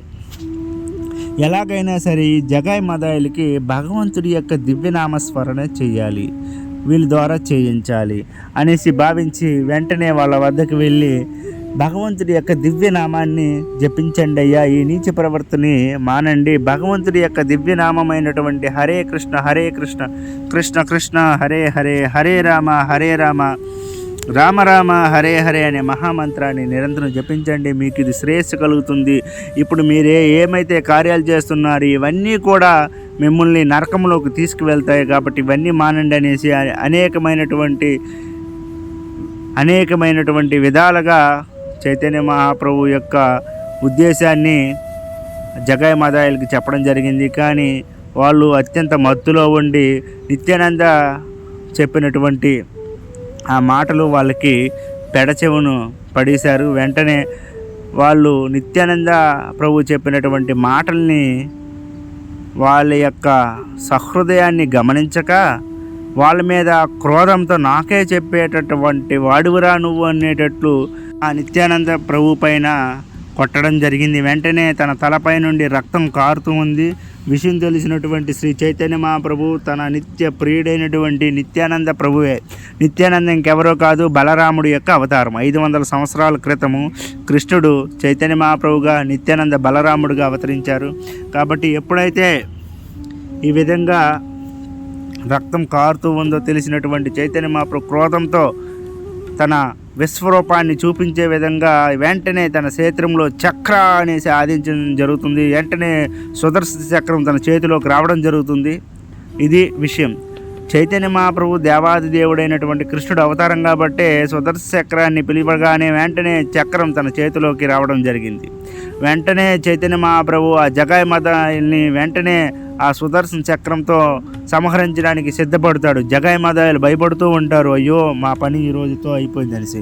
వెంటనే చైతన్య మహాప్రభుని నిత్యానంద మహాప్రభు వారించడం జరుగుతుంది. స్వామి, నీవు కలియుగంలో కరుణావతారంగా వెలిసినావు, అంతేకాని ద్వాపర యుగంలో నీవు దుష్ట సంహారణ చేసినావు, అది వేరు. కానీ నీవు కలియుగంలో కరుణావతారంగా వచ్చినావు కాబట్టి జనాలందరికీ నీ యొక్క అద్భుతమైనటువంటి దివ్యమైనటువంటి కరుణ ఇవ్వాల్సిందే, అంతేగాని ఈ విధంగా సంహరించుకోకపోతే మీ యొక్క అవతార ప్రయోజనం ఇంకేముంటుంది స్వామి అనేసి నిత్యానంద ప్రభు శాంతింపడం జరిగింది. ఆ భయపడుతున్నటువంటి జగాయ్ మదాయిలు ఆశ్చర్యపోయారు. ఎవరైనా సరే మేము చేసినటువంటి కార్యానికి వెంటనే మమ్మల్ని చంపండి అని చెప్పాలి, కానీ నిత్యానంద ప్రభు వీళ్ళని కాపాడండి అని చెప్తున్నారు అంటే ఈయన ఎంతటి గొప్పవాళ్ళు అనేసి వెంటనే ఆ నిత్యానంద ప్రభు కాళ్ళ మీద పడిపోవడం జరుగుతుంది. అప్పుడు శాంతించినటువంటి చైతన్య మహాప్రభు వాళ్ళకి హరే కృష్ణ మహామంత్రాన్ని జపించుకుంటూ ఆనందంగా ఉండండి అని చెప్పడం జరుగుతుంది. ఈ విధంగా జగాయి మాదాయిలు కూడాను అంతటి దుష్ప్రవర్తన కలిగినటువంటి దురాకృత్యాలు, ఎంతటి దుర్మార్గాలు చేస్తున్నటువంటి ఆ జగాయి మదాయిలు కూడాను వైష్ణవులుగా మారిపోయి నిరంతరము హరే కృష్ణ మంత్రాన్ని జపిస్తూ ఎటువంటి పాపాలు చేయకుండా అందరినీ ఆనందింపజేస్తూ వైష్ణవ ధర్మాన్ని పాటించడం చూసి సమస్త సృష్టి కూడా ఆశ్చర్యపోయింది. ఇంతటి మూర్ఖుల్నే భగవంతుడి యొక్క దివ్యనామం మార్చిందంటే ఇంకెవరిని మార్చదు అనేసి వెంటనే అందరూ ఆనందంతో ఉత్సాహంతో నృత్యం చేస్తూ ఉంటారు. ఈ విధంగా నిత్యానంద కరుణ వల్ల, చైతన్య మహాప్రభు కృప వల్ల జగాయ మదాయ లాంటి వాళ్ళు కూడా మారిపోయారు. కలియుగంలో మనం చూసినట్లయితే మనం అందరం కూడా పతితులమే. అందరం కూడా ఎటువంటి నియమాల్ని నిష్టల్ని పాటించట్లేదు. మనం చాలా పతనమై ఉన్నాము. విదేశాల్లో చూసుకుంటే ఇంకా పతనమై ఉన్నారు. వాళ్ళందరూ కూడా భగవంతుడి యొక్క హరినామం వల్ల వాళ్ళందరూ కూడాను హరే కృష్ణ మహామంత్రాన్ని జపించుకుంటూ భగవంతుడి యొక్క నామ సంకీర్తన చేస్తూ ప్రచారం చేస్తూ ఉన్నారు. భారతదేశంలో మనం కూడాను చిన్నప్పటి నుండి గొప్ప హైందవ కుటుంబాల్లో జన్మించినప్పుడు కూడా మనం కూడా మన యొక్క కల్చర్ని మర్చిపోతున్నాం. కాబట్టి మళ్ళీ మనం గుర్తు తెచ్చుకొని భగవంతుడి యొక్క దివ్యనామాన్ని జపించుకుంటూ, అంతటి మూర్ఖులైనటువంటి వాళ్ళే మారారు, మనం ఎందుకు మారకూడదు? కాబట్టి మనం అందరం మారి భగవంతుడి యొక్క నామాన్ని జపిద్దాం, అదేవిధంగా ప్రచారం చేద్దాం కూడా. శ్రీ చైతన్య మహాప్రభు దక్షిణ భారతదేశ యాత్ర అనేది చేయడం జరిగింది. జగన్నాథ్ పూరి నుండి అలా వస్తూ శ్రీకాకుళంలో ఉన్నటువంటి కూరమనాథ క్షేత్రాన్ని దర్శించడం జరిగింది. శ్రీ చైతన్య మహాప్రభు యొక్క పాద పద్మాలు ఇప్పుడు కూడా మనం కూరమ క్షేత్రానికి వెళ్ళినట్లయితే మనం అక్కడ దర్శించవచ్చు. అక్కడ అద్భుతమైనటువంటి దివ్యలీలు చేశారు. అక్కడ కూర్మ బ్రాహ్మణుడు అనేటటువంటి గొప్ప బ్రాహ్మణుడు ఉండేవాడు, కృష్ణ భక్తి కలిగిన వాడు. అయితే ఆ బ్రాహ్మణుడు కుష్టి వ్యాధిని కలిగి ఉన్నాడు. కాబట్టి ఆ ఊరంతా కూడా ఆయన్ని వెలివేసింది. అయితే కూర్మ బ్రాహ్మణుడు ఎటువంటి బాధకి దుఃఖానికి లోనవ్వకుండా భగవంతుడి యొక్క దివ్యనామాన్ని జపిస్తూ ఉండేవాడు.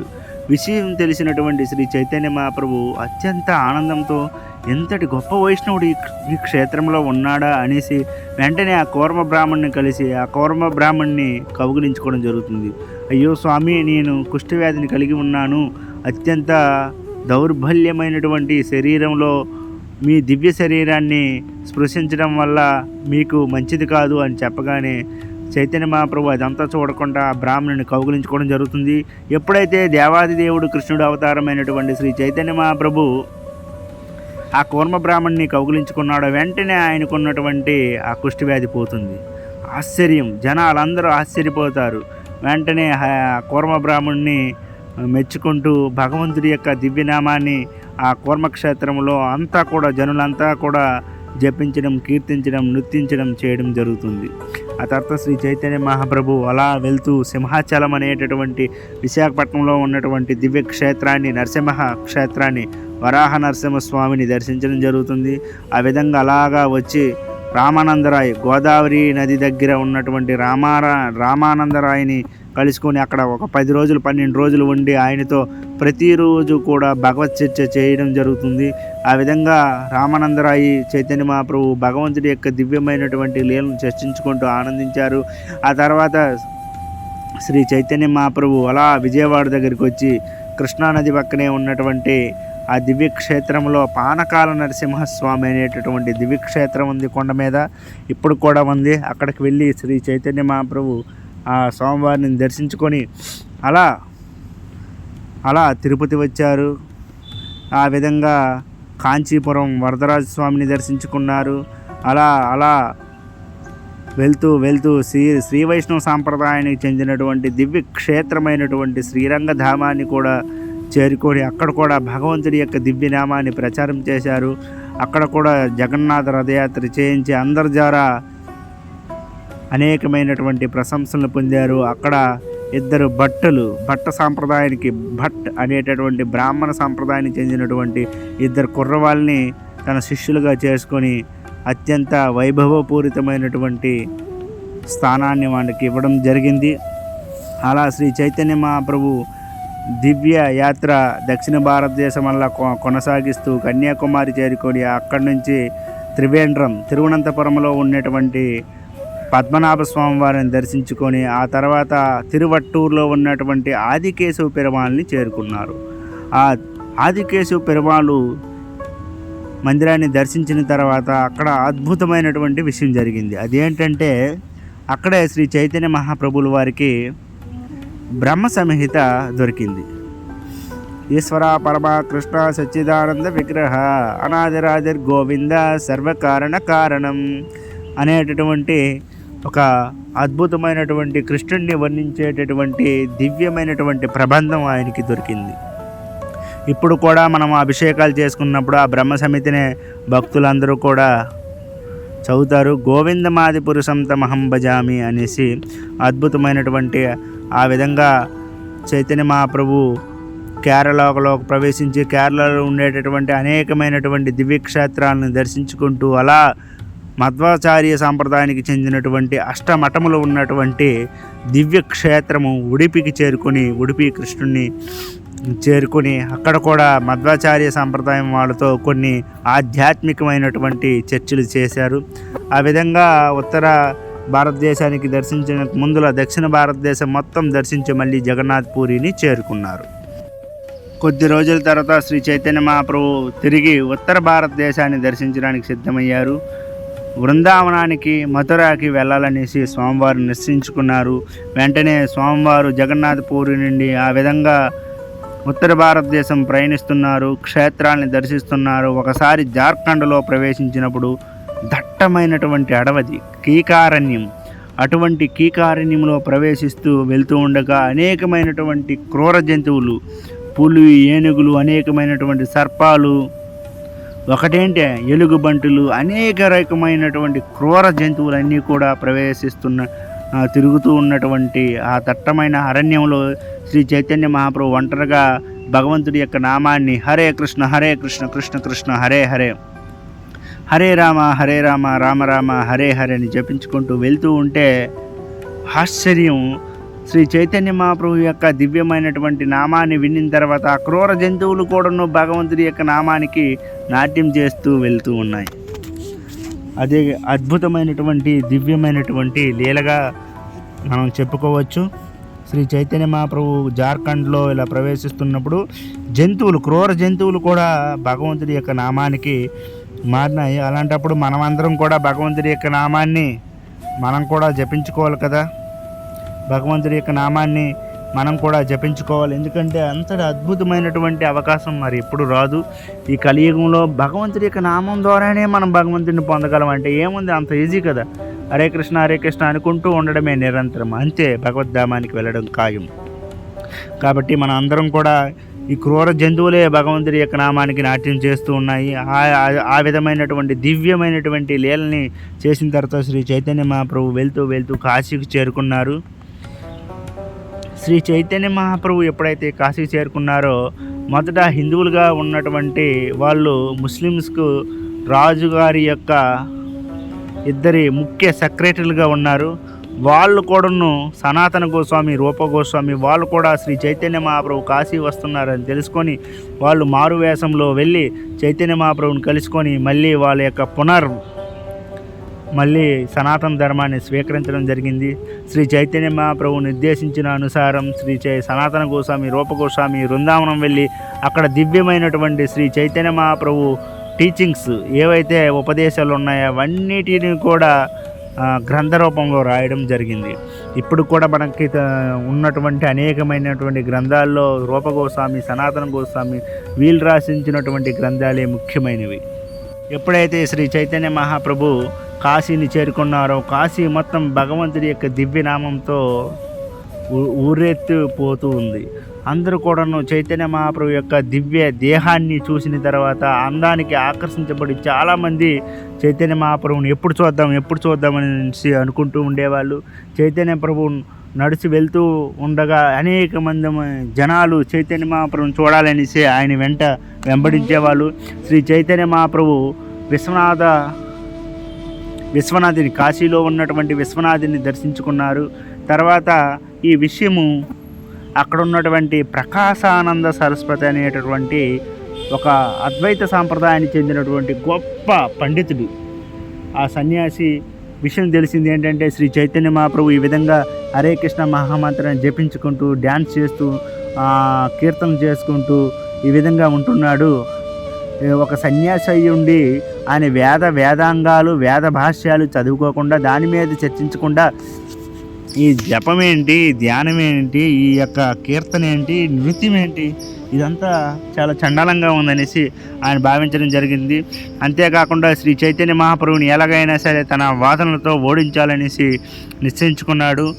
అంతేకాకుండా క్రోధించడం కూడా జరుగుతుంది. ఒక సన్యాసి అయి ఉండి చేయవలసిన కార్యం కాదు అనేసి ఈ విధంగా చైతన్య మహాప్రభుని నిందించడం చైతన్య మహాప్రభు యొక్క అనుయూయులకి కొంచెం కూడా నచ్చలేదు. కానీ శ్రీ చైతన్య మహాప్రభు ప్రతిస్పందించగా ఆ ప్రకాశానంద సరస్వతి ద్వారా ఒక సభను ఏర్పాటు చేయడం జరిగింది. ఆ సభలో ప్రకాశానంద సరస్వతితో పాటు 40,000 మంది శిష్య సన్యాసులు ఉన్నారు. వాళ్ళందరూ కూడా చైతన్య మహాప్రభుని మా గురువుగారు ఏ విధంగా ఓడిస్తారు, ఆయన్ని మళ్ళీ అద్వైత సంప్రదాయంలో తీసుకొస్తారనే విధంగా ఆలోచిస్తున్నారు. అటువంటి సమయంలో దివ్యమైనటువంటి తేజస్సు కలిగినటువంటి శ్రీ చైతన్య మహాప్రభు ప్రవేశించి దూరంగానే కింద కూర్చోవడం జరుగుతుంది. ఆశ్చర్యంతో ప్రకాశానంద సరస్వతి ఏంటి ఈయన ఇంత పెద్ద సన్యాసి అయ్యి ఉండి కూడా ఈయన ఒక మూలన కిందన కూర్చొని సహించలేక వెంటనే ఆ ప్రకాశానంద సరస్వతి వెళ్ళి ఆ చైతన్య మహాప్రభుని స్వయంగా తీసుకురావడం, ఒక మంచి ఉచ్చిష్టమైనటువంటి ఒక ఆసనం మీద కూర్చోబెట్టడం జరుగుతుంది. తర్వాత ప్రకాశానంద సరస్వతి అడుగుతారు, అయ్యా నువ్వు గొప్ప సన్యాసివి, అలాంటి వాడివి నువ్వు వేదాల మీద చర్చ జరపకుండా ఈ హరే కృష్ణ మహామంత్రం జరుపుకుంటూ కీర్తించుకుంటూ నాట్యం చేస్తున్నావండి, అది సన్యాసుల కోసం కాదు, సన్యాసులు చేయవలసినటువంటి కార్యం అది కాదు. కాబట్టి నువ్వు తొందరగా ఇది మానివేసి వేదాంతాల మీద చర్చ చేద్దాం, అది మన సన్యాసులకి ముఖ్య ధర్మమై ఉంది, కాబట్టి మనం అది చేయాలని చెప్పగానే శ్రీ చైతన్య మహాప్రభు అత్యంత వినయంతో, అయ్యా మీరు చెప్పినది వాస్తవమే అయినప్పుడు కూడాను మా గురువుగారు నన్ను మూర్ఖుడుగా భావించాడు. ఎప్పుడైతే మా గురువుగారు అయినటువంటి ఈశ్వరపూరిని కలిశానో అప్పుడు మా గురువుగారు నన్ను చూసి ఒక మూర్ఖుడిగా భావించి, నీవు ఇవన్నిటినీ చదవడానికి నీకు అర్హత లేదు, కేవలం భగవంతుడి యొక్క దివ్యమైనటువంటి నామమైనటువంటి హరే కృష్ణ కృష్ణ కృష్ణ హరే హరే, హరే రామ రామ రామ హరే హరే అనేటువంటి మహామంత్రం జపించుకోవడమే నీ యొక్క కర్తవ్యం అని చెప్పడం జరిగింది. అప్పటి నుంచి నేను ఈ హరే కృష్ణ మహామంత్రాన్ని జపిస్తూ ఉంటున్నాను.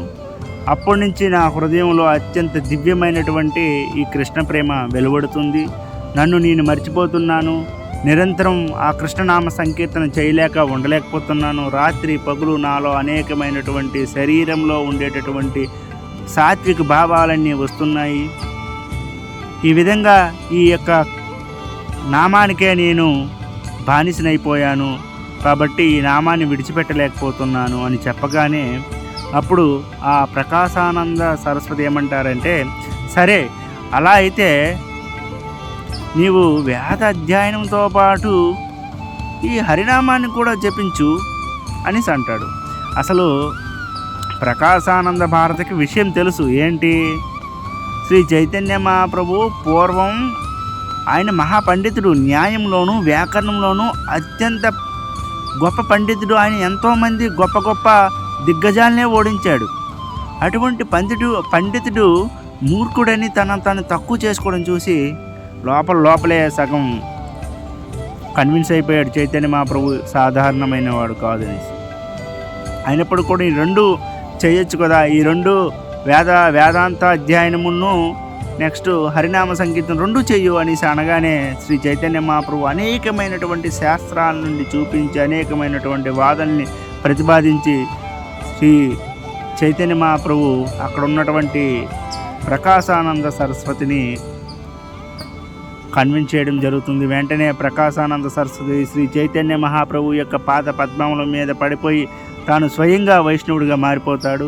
అంతేకాదు ప్రకాశానంద సరస్వతితో పాటు అతని వద్ద ఉన్నటువంటి 40,000 మంది శిష్యులు కూడా వైష్ణవులుగా మారిపోతారు.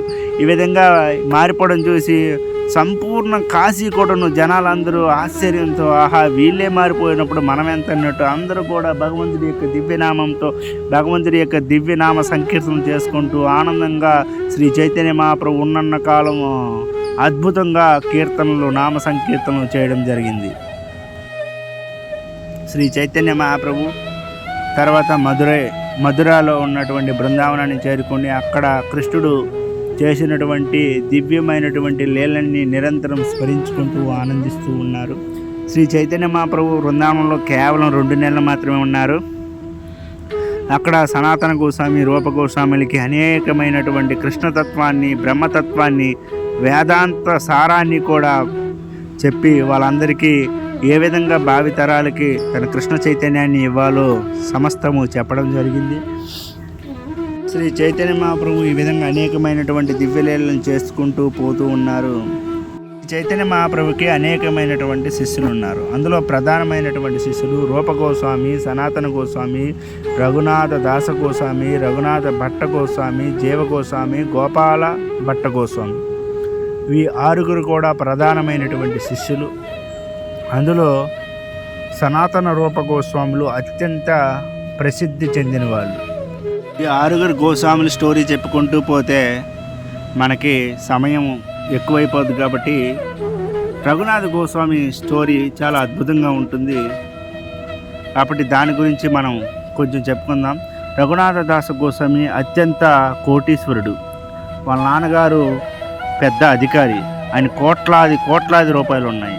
అయితే శ్రీ చైతన్య మహాప్రభు యొక్క దివ్య కీర్తన గురించి, దివ్య నామముల గురించి ఈ విధంగా ప్రచారం చేసుకుంటూ ఉన్నప్పుడు దానికి ఆకర్షించబడతాడు. ఎలాగైనా సరే శ్రీ చైతన్య మహాప్రభు దగ్గర ఉండాలనేసి కోరుకుంటాడు. ఆ విధంగా ఎప్పుడు కూడా ఇంటి నుండి పారిపోతూ ఉండేవాడు శ్రీ చైతన్య మహాప్రభు యొక్క సంకీర్తన ఉద్యమంలో జాయిన్ అవ్వడానికి. ప్రతిసారి కూడా తల్లిదండ్రులు మళ్ళీ ఆ పిల్లవాడిని వెనక్కి తీసుకుని వచ్చేవాళ్ళు. ఈ విధంగా అనేక సార్లు చేసిన తర్వాత వీడు ఎప్పటికీ ఉండలేకపోతున్నాడు కాబట్టి వీనికి పెళ్లి చేద్దామనేసి అత్యంత సుందరమైనటువంటి స్త్రీ, ఆ దేశంలో ఎవరైతే సుందరమైనటువంటి స్త్రీ ఉందో అంత సుందరమైనటువంటి గుణవతి అయినటువంటి స్త్రీకి ఇచ్చి వివాహం చేశారు.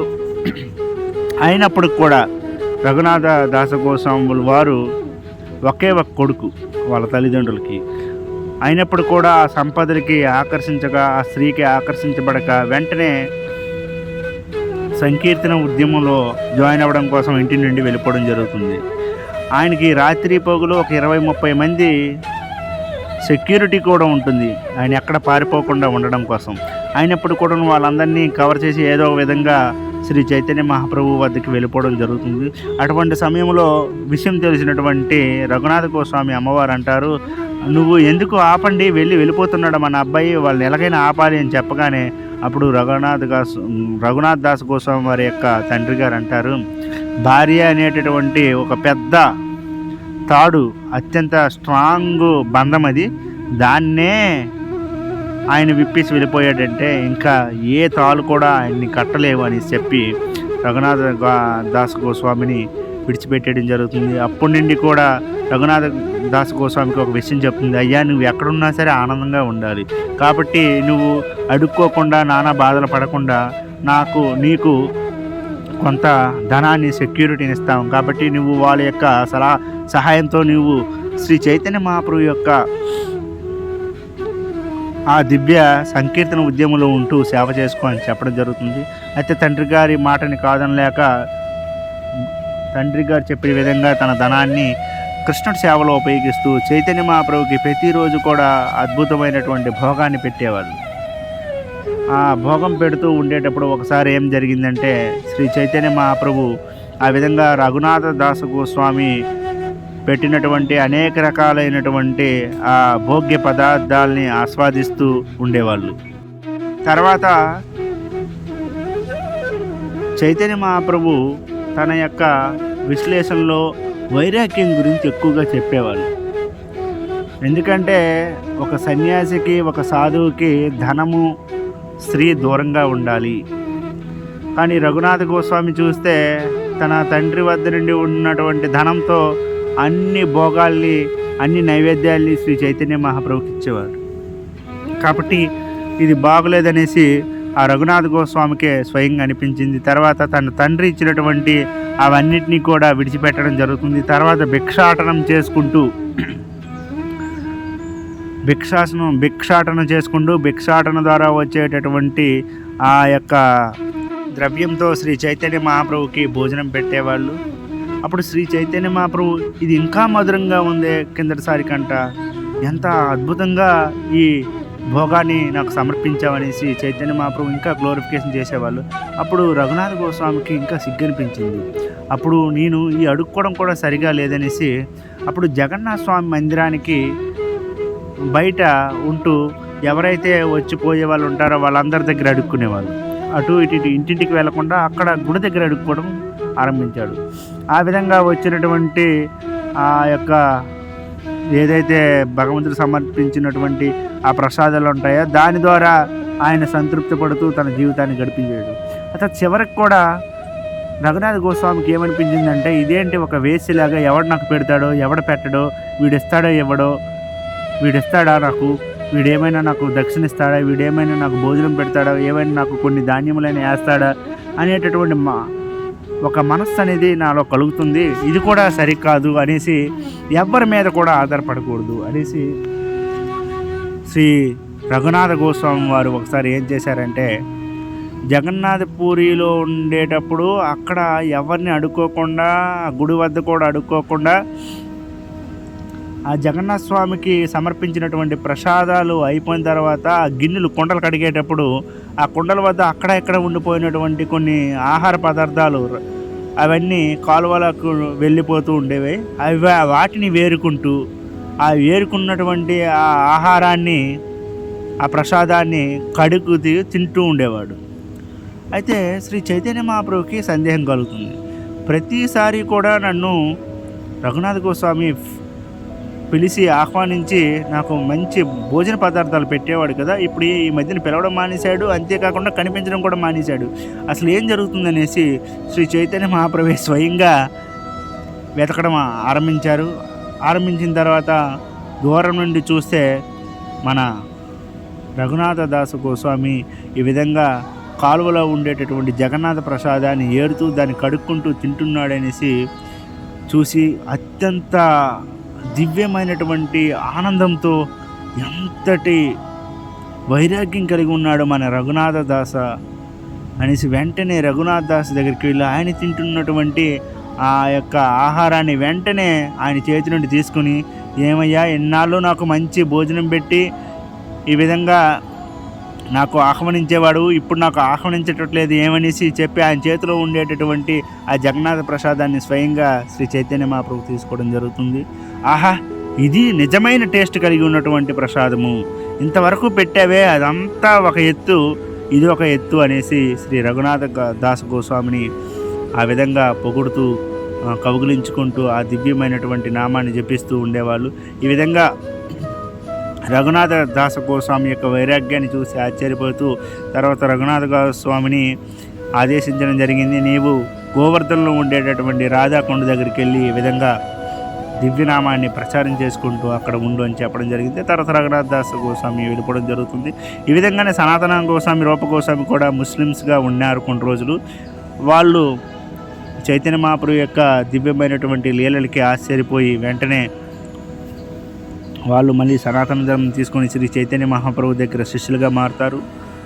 తర్వాత రూపగోస్వామి కూడా చిన్నప్పటి నుండి చైతన్య మహాప్రభు గురించి విని పెరుగుతారు. సాక్షాత్తు సనాతన రూపగోస్వాములకి మేనల్లుడు అనుకుంటా. ఈ విధంగా దగ్గర బంధుత్వం కలిగిన వాళ్ళు. ఆ విధంగా వింటూ ఆయన కూడా ఒక పెద్ద ఆచార్యుడిగా, మహాపండితుడిగా ఉండడం జరుగుతుంది. ఆయన కూడా శ్రీ చైతన్య మహాప్రభు యొక్క శిష్యుడిగా మారుతారు. గోపాల భట్ట గోస్వామి, రఘునాథ భట్ట గోస్వామి వీళ్ళు కూడా శ్రీరంగం నుండి వచ్చిన వాళ్ళు. ఎప్పుడైతే చైతన్య మహాప్రభు శ్రీరంగం చేరుకున్నారో అక్కడ చైతన్య మహాప్రభు ద్వారా ఆకర్షించబడి కృష్ణతత్వంలోకి మునిగిపోయి శ్రీ చైతన్య మహాప్రభు శిష్యులుగా కృష్ణ భక్తి ప్రచారాన్ని అద్భుతంగా సాగించారు. ఇంకా శ్రీ చైతన్య మహాప్రభుకి ముఖ్య అనుయూయులైనటువంటి హరిదాస్ ఠాకూర్లు వారు, ఆయన ఎవరో కాదు, దానికోసం ఒక ప్రత్యేక వీడియో కూడా చేయడం జరిగింది, అది మీరు చూడొచ్చు నా యొక్క యూట్యూబ్ ఛానల్లో. హరిదాస్ ఠాకూర్లు వారు సాక్షాత్తు నారదుడు, బ్రహ్మదేవుడి యొక్క అవతారం. అంతేకాకుండా ఇంకొక ఋషి యొక్క ముగ్గురు కలిసినటువంటి అవతారం. అందువల్ల ఆ నిరంతరం కూడా భగవంతుడి యొక్క దివ్యనామాన్నే స్మరిస్తాడు. రోజుకి హరిదాస్ ఠాకూర్ల వారు 3 లక్షల సార్లు హరినామాన్ని జపించిన తర్వాతే ఏదైనా శరీరం నిలుపుకోవడం కోసం ఒక భోగ పదార్థాన్ని తినేవాళ్ళు, లేకపోతే తినేవాళ్ళు కాదు. అంతటి భగవంతుడి యొక్క ప్రేమను కలిగినటువంటి వాళ్ళు. హరిదాస్ ఠాకూర్లు చూసుకుంటే ఆయన ముస్లిం కుటుంబంలో పుట్టారు. అయితే ఆయన మాత్రం పూర్వజన్మ స్మృతి వల్ల హరిదాస్ ఠాకూర్లు శ్రీ చైతన్య మహాప్రభు యొక్క నిత్య అనుయూయులుగా మారి భగవంతుడి యొక్క తత్వాన్ని నిరంతరం గ్రామాల్లో ప్రచారం చేసుకుంటూ ఉండేవాళ్ళు. అయితే శ్రీ చైతన్య మహాప్రభు సన్యాసం స్వీకరించుకొని జగన్నాథ్పురిలో గంభీరలో ఉండడం చూసి శ్రీ హరిదాస్ ఠాకూర్లు వారు కూడా జగన్నాథ్పూరికి చేరుకున్నారు. కానీ జగన్నాథ్పూరిలో చేరుకున్న తర్వాత జగన్నాథ స్వామి దర్శనం మాత్రం హరిదాస్ ఠాకూర్ల వారికి జరిగేది కాదు. ఎందుకంటే జగన్నాథ స్వామి దర్శనం చేసుకోవాలంటే ఆయన కంపల్సరిగా సనాతన ధర్మానికి చెందినవాడై ఉండాలి. కానీ ముస్లిం కుటుంబంలో పుట్టడం వల్ల తాను నిమ్న జాతికి చెందినవాడిని భావించి ఆయన ఎప్పుడు కూడా జగన్నాథ స్వామి దర్శనం చేసుకోవాలనేసి ఎవరిని కూడా బలవంతం పెట్టలేదు. దూరం నుంచే సుదర్శన చక్రాన్ని దర్శించుకుంటూ జగన్నాథ స్వామి దర్శనంగా భావించుకునేవాళ్ళు. అప్పుడు శ్రీ చైతన్య మహాప్రభు శ్రీల హరిదాస్ ఠాకూర్ల కోసం ప్రత్యేకమైనటువంటి ఒక విశ్రాంతి గదిని ఏర్పాటు చేశారు.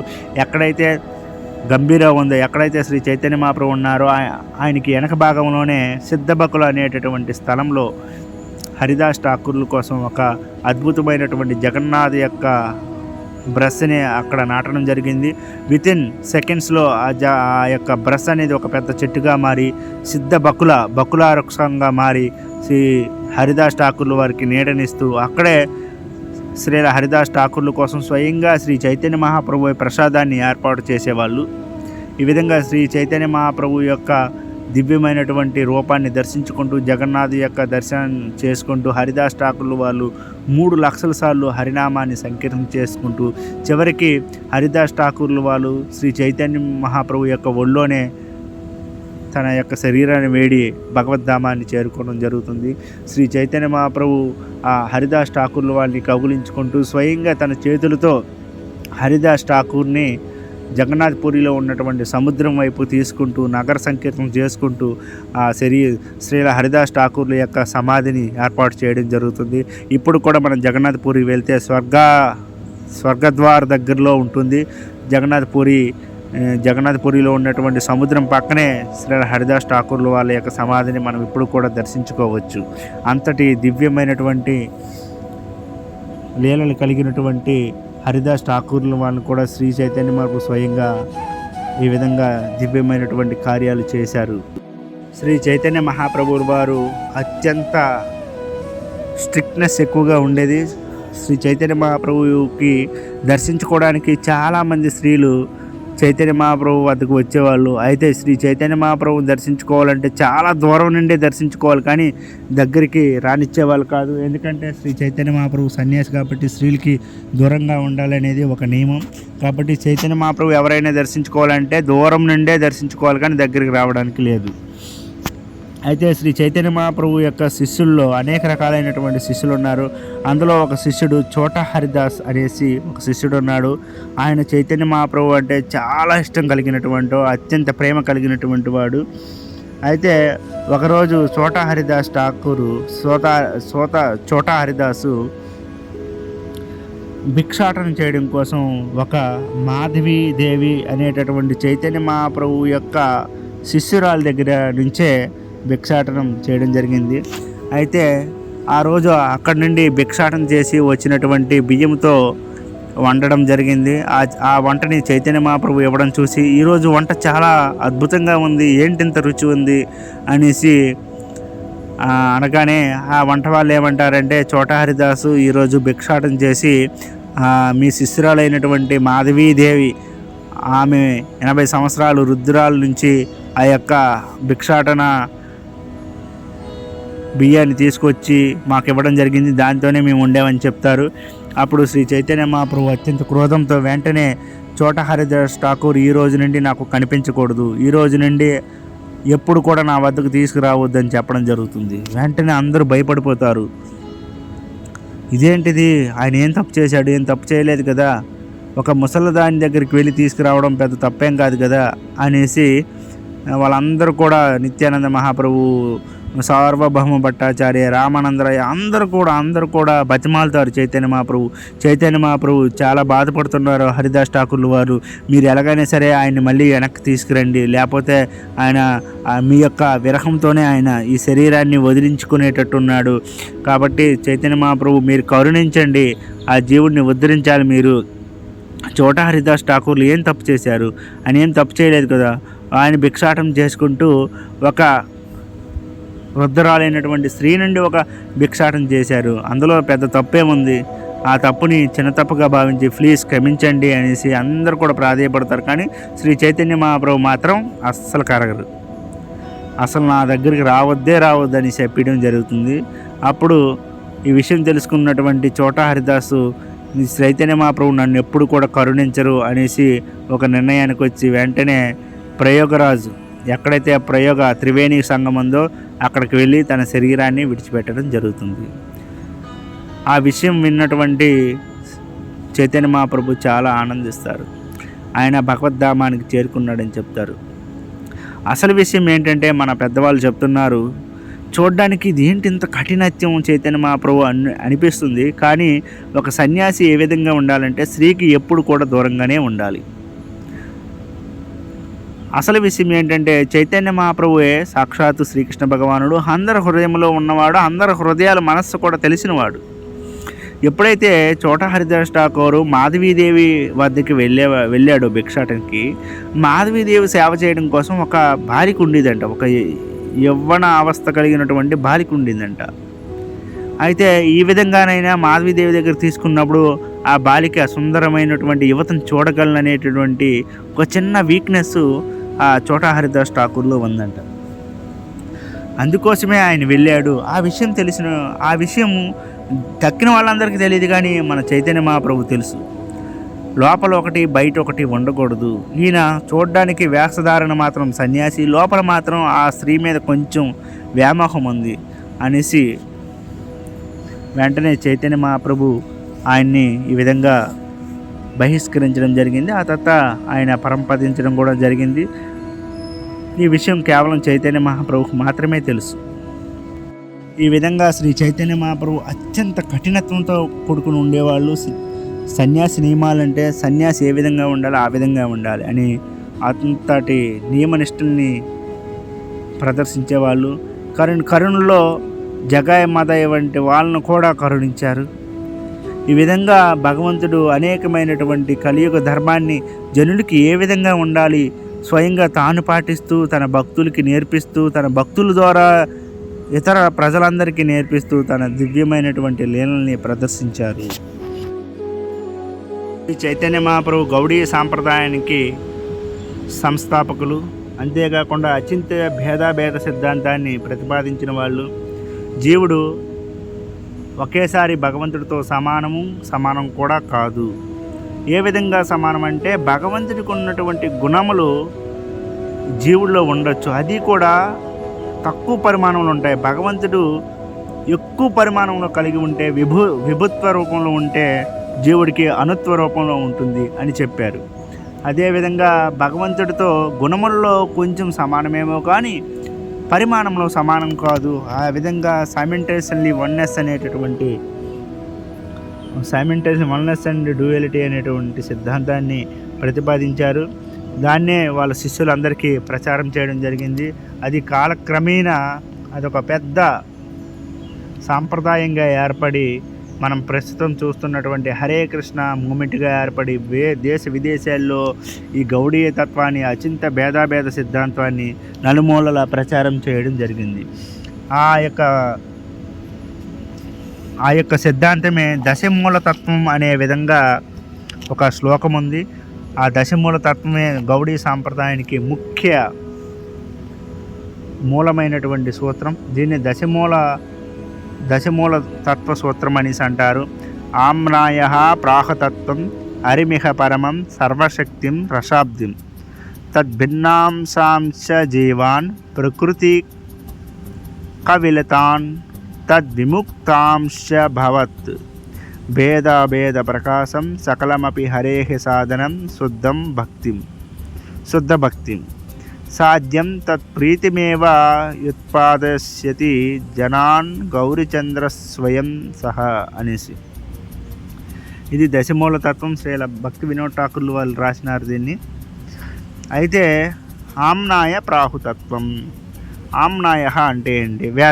వేదాలకు సంబంధించినటువంటి ఉపనిషత్తులు, పురాణాలు ఇవన్నీ కూడా భగవద్గీత భాగవతమే ఆమ్నాయ వేదాలు. ఆ తత్వమే హరిమిహ పరమం.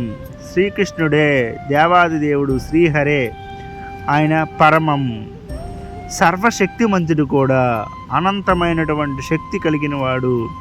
అంతేకాకుండా దేవాది దేవుడైనటువంటి కృష్ణుడు రసాబ్దిం, రసతత్వానికి రసా సముద్రుడు, సముద్రం వంటి రసాన్ని కలిగినటువంటి వాడు.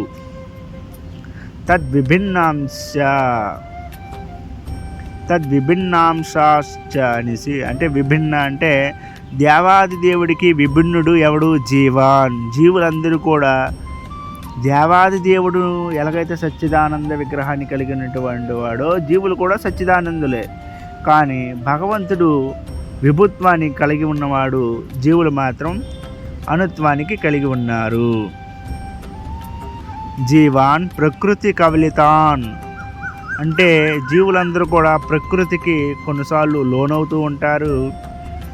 ఇంకా తద్విముక్తాంశ భావాత్, కొన్ని జీవులు మాత్రం భౌతికమైనటువంటి లౌకికమైనటువంటి విషయాలకి అతీతంగా ఉంటారు అని కూడా ప్రతిపాదించారు. భేద ప్రకాశం అంటే జీవులు భౌతికపరమైనటువంటి ప్రకృతి అచింత భేద అభేద ఒకదానికొకటి అంతర్భాగమైనప్పుడు కూడాను, కృష్ణుడి యొక్క అంతర్భాగాలైనప్పుడు కూడాను ఒక విధంగా ఒకటి కాదు అనేటటువంటి భేదాభేద సిద్ధాంతం. ఇంతకుముందు చెప్పినట్టు భేద అభేదాన్ని కలిగి ఉన్నారు. జీవుడు పరిమాణంలో సమానం కాదు, కానీ గుణంలో కొంత మాత్రాన్ని, గుణాన్ని కొంచెం మైన్యూట్ లెవెల్లో గుణాలు కలిగి ఉన్నాడు. ఉదాహరణకి ఏమంటే సముద్రం విశాలమైనది, అనంతమైనటువంటి పరిమాణం కలిగి ఉన్నది. అదే ఆ సముద్రంలో ఉండేటువంటి నీళ్ళని ఒక గ్లాసులో తీసుకుంటే సముద్రంలో ఉండేటటువంటి నీరుకి ఏ విధమైనటువంటి గుణాలు కలిగి ఉందో అదే విధమైనటువంటి గుణాలు గ్లాసులో ఉన్నటువంటి నీరు కూడా కలిగి ఉంది. ఆ లవణత్వాన్ని ఆ గ్లాసు నీరు కలిగినప్పుడు కూడాను ఆ పరిమాణంలో భేదం అనేది మనం చూడగలము. ఇదే భేదాభేదం, అచింత్య భేదాభేదం అంటారు. ఇంకా సకలమపి హరేః సాధనం శుద్ధ భక్తిం అంటే సకలమపి హరేః సాధనం, అన్ని సాధనాలు కూడా ఏ అయితే సాధనం చేస్తున్నామో అది దేవాది దేవుడైనటువంటి శ్రీకృష్ణుడిని ప్రాప్తించడం కోసమే అనేసి శుద్ధ భక్తిం. దానికి ఏమంటే శుద్ధ భక్తి సాధించడం కోసమే ఏకైక లక్షణము అయి ఉండాలి అనేసి ఈ విధంగా దశమూల తత్వాన్ని సాధ్యం తత్ ప్రీతిం ఏవ యుత్పాదిష్యతి జనాన్ గౌరీచంద్ర స్వయం సహ అనేసి ఈ విధమైనటువంటి దశమూల తత్వాన్ని మనకి పెద్దలు ఉపదేశించారు. అయితే ఈ దశమూల తత్వం గురించి ఒక 2-3 గంటలు క్లాస్ అవ్వచ్చు, కానీ మనం దాని గురించి కాదు ఇప్పుడు విషయం. చైతన్య మహాప్రభు యొక్క దివ్య లీలల గురించే. అయితే ఇప్పుడు సమాప్తిస్తాను, ఎందుకంటే మనకు ఆల్రెడీ 1 గంట కంటే ఎక్కువ అయిపోయింది. ఇంకా ఎక్కువ దీని గురించి చర్చించుకుంటే వినే అంత ఓపికలు కలిగి ఉండేటటువంటి జనాలకు లేదు. కాబట్టి శ్రీ చైతన్య మహాప్రభు ఈ విధంగా అనేకమైనటువంటి దివ్యలీలను చేసి జగన్నాథపురిలో జగన్నాథ రథయాత్ర చేసేటప్పుడు గుండిచ మందిరం చేసేవాళ్ళు, అక్కడ ఉండేటటువంటి జగన్నాథపురిలో ఉన్నటువంటి ప్రముఖమైనటువంటి పంచతీర్థాల్లో దివ్యమైనటువంటి అనేకమైనటువంటి లీలల్ని చేస్తూ ఆ విధంగా తన దివ్యమైనటువంటి కృష్ణ భక్తిని ప్రచారం చేశారు. చైతన్య మహాప్రభు యొక్క దివ్య లీలలు అనంతము. ఆయన గురించి తెలియజేసేటటువంటి అనేకమైనటువంటి పుస్తకాలు ఉన్నాయి. మనం ముఖ్య పుస్తకాలు ఏమంటే చైతన్య మహాప్రభు గురించి చైతన్య చరితామృతం, ఇంకా చైతన్య భాగవతం అనేది ప్రముఖంగా భావిస్తారు గౌడీ వైష్ణవానికి చెందినటువంటి వాళ్ళు. కానీ చాలా ఉన్నాయి, చాలా అంటే చాలా ఉన్నాయి. కృష్ణదాస్ కవిరాజ్ రాశారు చైతన్య చరితామృతం. ఈ విధంగా లోచనదాస్ ఠాకూర్ రచించారు చైతన్య మంగళ. చైతన్య చంద్రోదయ కౌముది అనేసి ఇంకొక ఆచార్యులు కవికర్ణపూర అనేటటువంటి ఆచార్యులు రాశారు. గణోద దీపిక అనేటటువంటి కవికర్ణపూర్ణాలు రచించారు. ఈ విధంగా చాలా గ్రంథాలు, ఒక 100కు పైగా గ్రంథాలు ఉన్నాయి. చైతన్య చంద్రోదయ నాటక, చైతన్య చరితామృత కావ్య, చైతన్య చరితామృత చంద్రోదయ నాటక, కృష్ణ చైతన్య చరిత మహాకావ్య, చైతన్య భాగవత బెంగాలీలో బృందావనదాస్ ఠాకూర్ రాసించినటువంటిది, ఇంకా చైతన్య చరితామృత కావ్య. ఈ విధంగా ఒకటి కాదు, 100ల కొద్ది చైతన్య చరితామృతం, చైతన్య మహాప్రభు గురించి 100 పుస్తకాలు ఉన్నాయి. ఆయన గురించి అప్పటి రోజుల్లోనే రాశారు.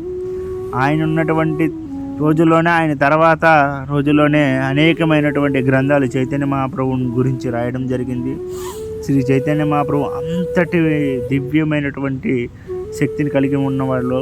భక్తి ఉద్యమం నడుస్తున్నటువంటి కాలంలో శ్రీ చైతన్య మహాప్రభు అత్యంత జనాల్ని ప్రభావితం చేశారు. కాబట్టి చైతన్య మహాప్రభు సాక్షాత్తు సామాన్యమైన వాళ్ళు కాదు, దేవాది దేవుడైనటువంటి శ్రీకృష్ణుడి యొక్క అవతారమే. అయితే శ్రీ చైతన్య మహాప్రభు తన దివ్యమైనటువంటి కార్యం నెరవేరిన తర్వాత భక్తుడు ఏ విధంగా తనను కీర్తిస్తూ ఆనందిస్తున్నాడు అనేసి సాక్షాత్తు శ్రీకృష్ణుడే అవతరించి అవన్నిటినీ కూడా రుచింపజేసుకొని ఆనందించి కృష్ణ ప్రేమలో తన్మయత్వం చెంది గౌడీ సాంప్రదాయానికి చెంది చైతన్య మహాప్రభు అయితే ఒకే ఒక పుస్తకాన్ని రాశారు, శిక్షాష్టకం. చేతోదర్పణ మార్జనం భవ మహాదావాగ్ని నిర్వాపనం శ్రేయక్కైరవ చంద్రికా వితరణం విద్యా వధూ జీవనం ఆనందాంబుదివర్ధనం ప్రతిపదం పూర్ణామృత స్వాదనం సర్వాత్మ సపనం పరం విజయతే శ్రీకృష్ణ సంకీర్తనం. అంటే 8 శ్లోకాలు కలిగినటువంటి అష్టకాన్ని, ఒక శిక్షా అష్టకాన్ని రచించారు శ్రీ చైతన్య మహాప్రభు. అందులోనే సర్వ వేద ఉపనిషత్తు పురాణాలు ఇతిహాసాలు అన్నిటి సారం కూడా అందులోనే ఉంది. ఆ 8 పద్యాల్లోనే అద్భుతంగా ఉంటుంది. తృణాదపి సునీచేన తరోరివ సహిష్ణున అమానిన మానదేన కీర్తనీయ సదాహరి అన్నారు శ్రీ చైతన్య. చెట్టు కంటే ఎక్కువ సహనం కలిగి ఉండాలి, గట్టిపోచ కంటే తక్కువ భావన కలిగి ఉండి నిరంతరం భగవంతుడి నామాన్ని జపించాలన్నారు. నాకు ధనం వద్దు, సుందరీలు వద్దు, ఫాలోవర్స్ వద్దు, నాకు ఏం కావాలంటే కృష్ణుడు మాటకి మమ జన్మనేశ్వరే భవతాత్ భక్తురహిత్, నీ అహైతికు ప్రేమ కావాలన్నారు శ్రీ చైతన్య మహాప్రభు. కృష్ణుడి యొక్క అహైతికి ప్రేమ. దీని ద్వారా మనందరికీ ఏ విధంగా ఉండాలి, ఏ విధంగా భక్తిని చేయాలి, ఏ విధంగా ఈ శరీరం భౌతిక బంధనాల నుండి బయటికి రావాలనేది శ్రీ చైతన్య మహాప్రభు చెప్పడం జరిగింది. చివరికి అద్భుతమైనటువంటి సమాప్తి లీలనేది చేయడం జరిగింది. మనం జగన్నాథ్ పూరి వెళ్ళినట్లయితే అక్కడ టోటా గోపీనాథ్ అనేటటువంటి ఒక మందిరం ఉంది. ఆ మందిరం ఎలా ఏర్పడిందంటే, ఒకసారి శ్రీ చైతన్య మహాప్రభు గదాధార పండితుడితో కృష్ణ భక్తి గురించి చర్చించుకునేటప్పుడు అలా ఒకసారి కృష్ణ భక్తి భావంలో విస్మయతం చెంది అలా భక్తిలో మునిగిపోతూ ఒకసారి అక్కడ ఒక కొంచెం గొయ్యిలాగా తవ్వడం జరిగింది. అక్కడ శ్రీ చైతన్య మహాప్రభు యొక్క దివ్యమైనటువంటి శక్తితో గోపీనాథుడు ఏర్పడ్డాడు. ఆ గోపీనాథుడి యొక్క విగ్రహాన్ని అక్కడ ప్రతిష్ఠించడం జరిగింది. ప్రతిరోజు కూడా గదాధర్ పండితుడు ఆ యొక్క విగ్రహాన్ని పూజిస్తూ ఉండేవాళ్ళు. ఒకరోజు గదాధర్ పండితుడు ముసలివాడు అవ్వడం వల్ల భగవంతుడి సేవ చేయలేకపోతే, భగవంతుడికి ఆ యొక్క పూలమాలని వేయలేకపోతే గదాధర్ పండితుడి కోసం సాక్షాత్తు శ్రీకృష్ణ భగవానుడు కొంచెం కిందకి వంగోవడం జరుగుతుంది. ఎందుకంటే గదాధర్ పండితుడు ఆ యొక్క పూలమాలని తన ఒంటి మీద వేయగలడనేసి. అటువంటి దివ్యమైనటువంటి మందిరం అది.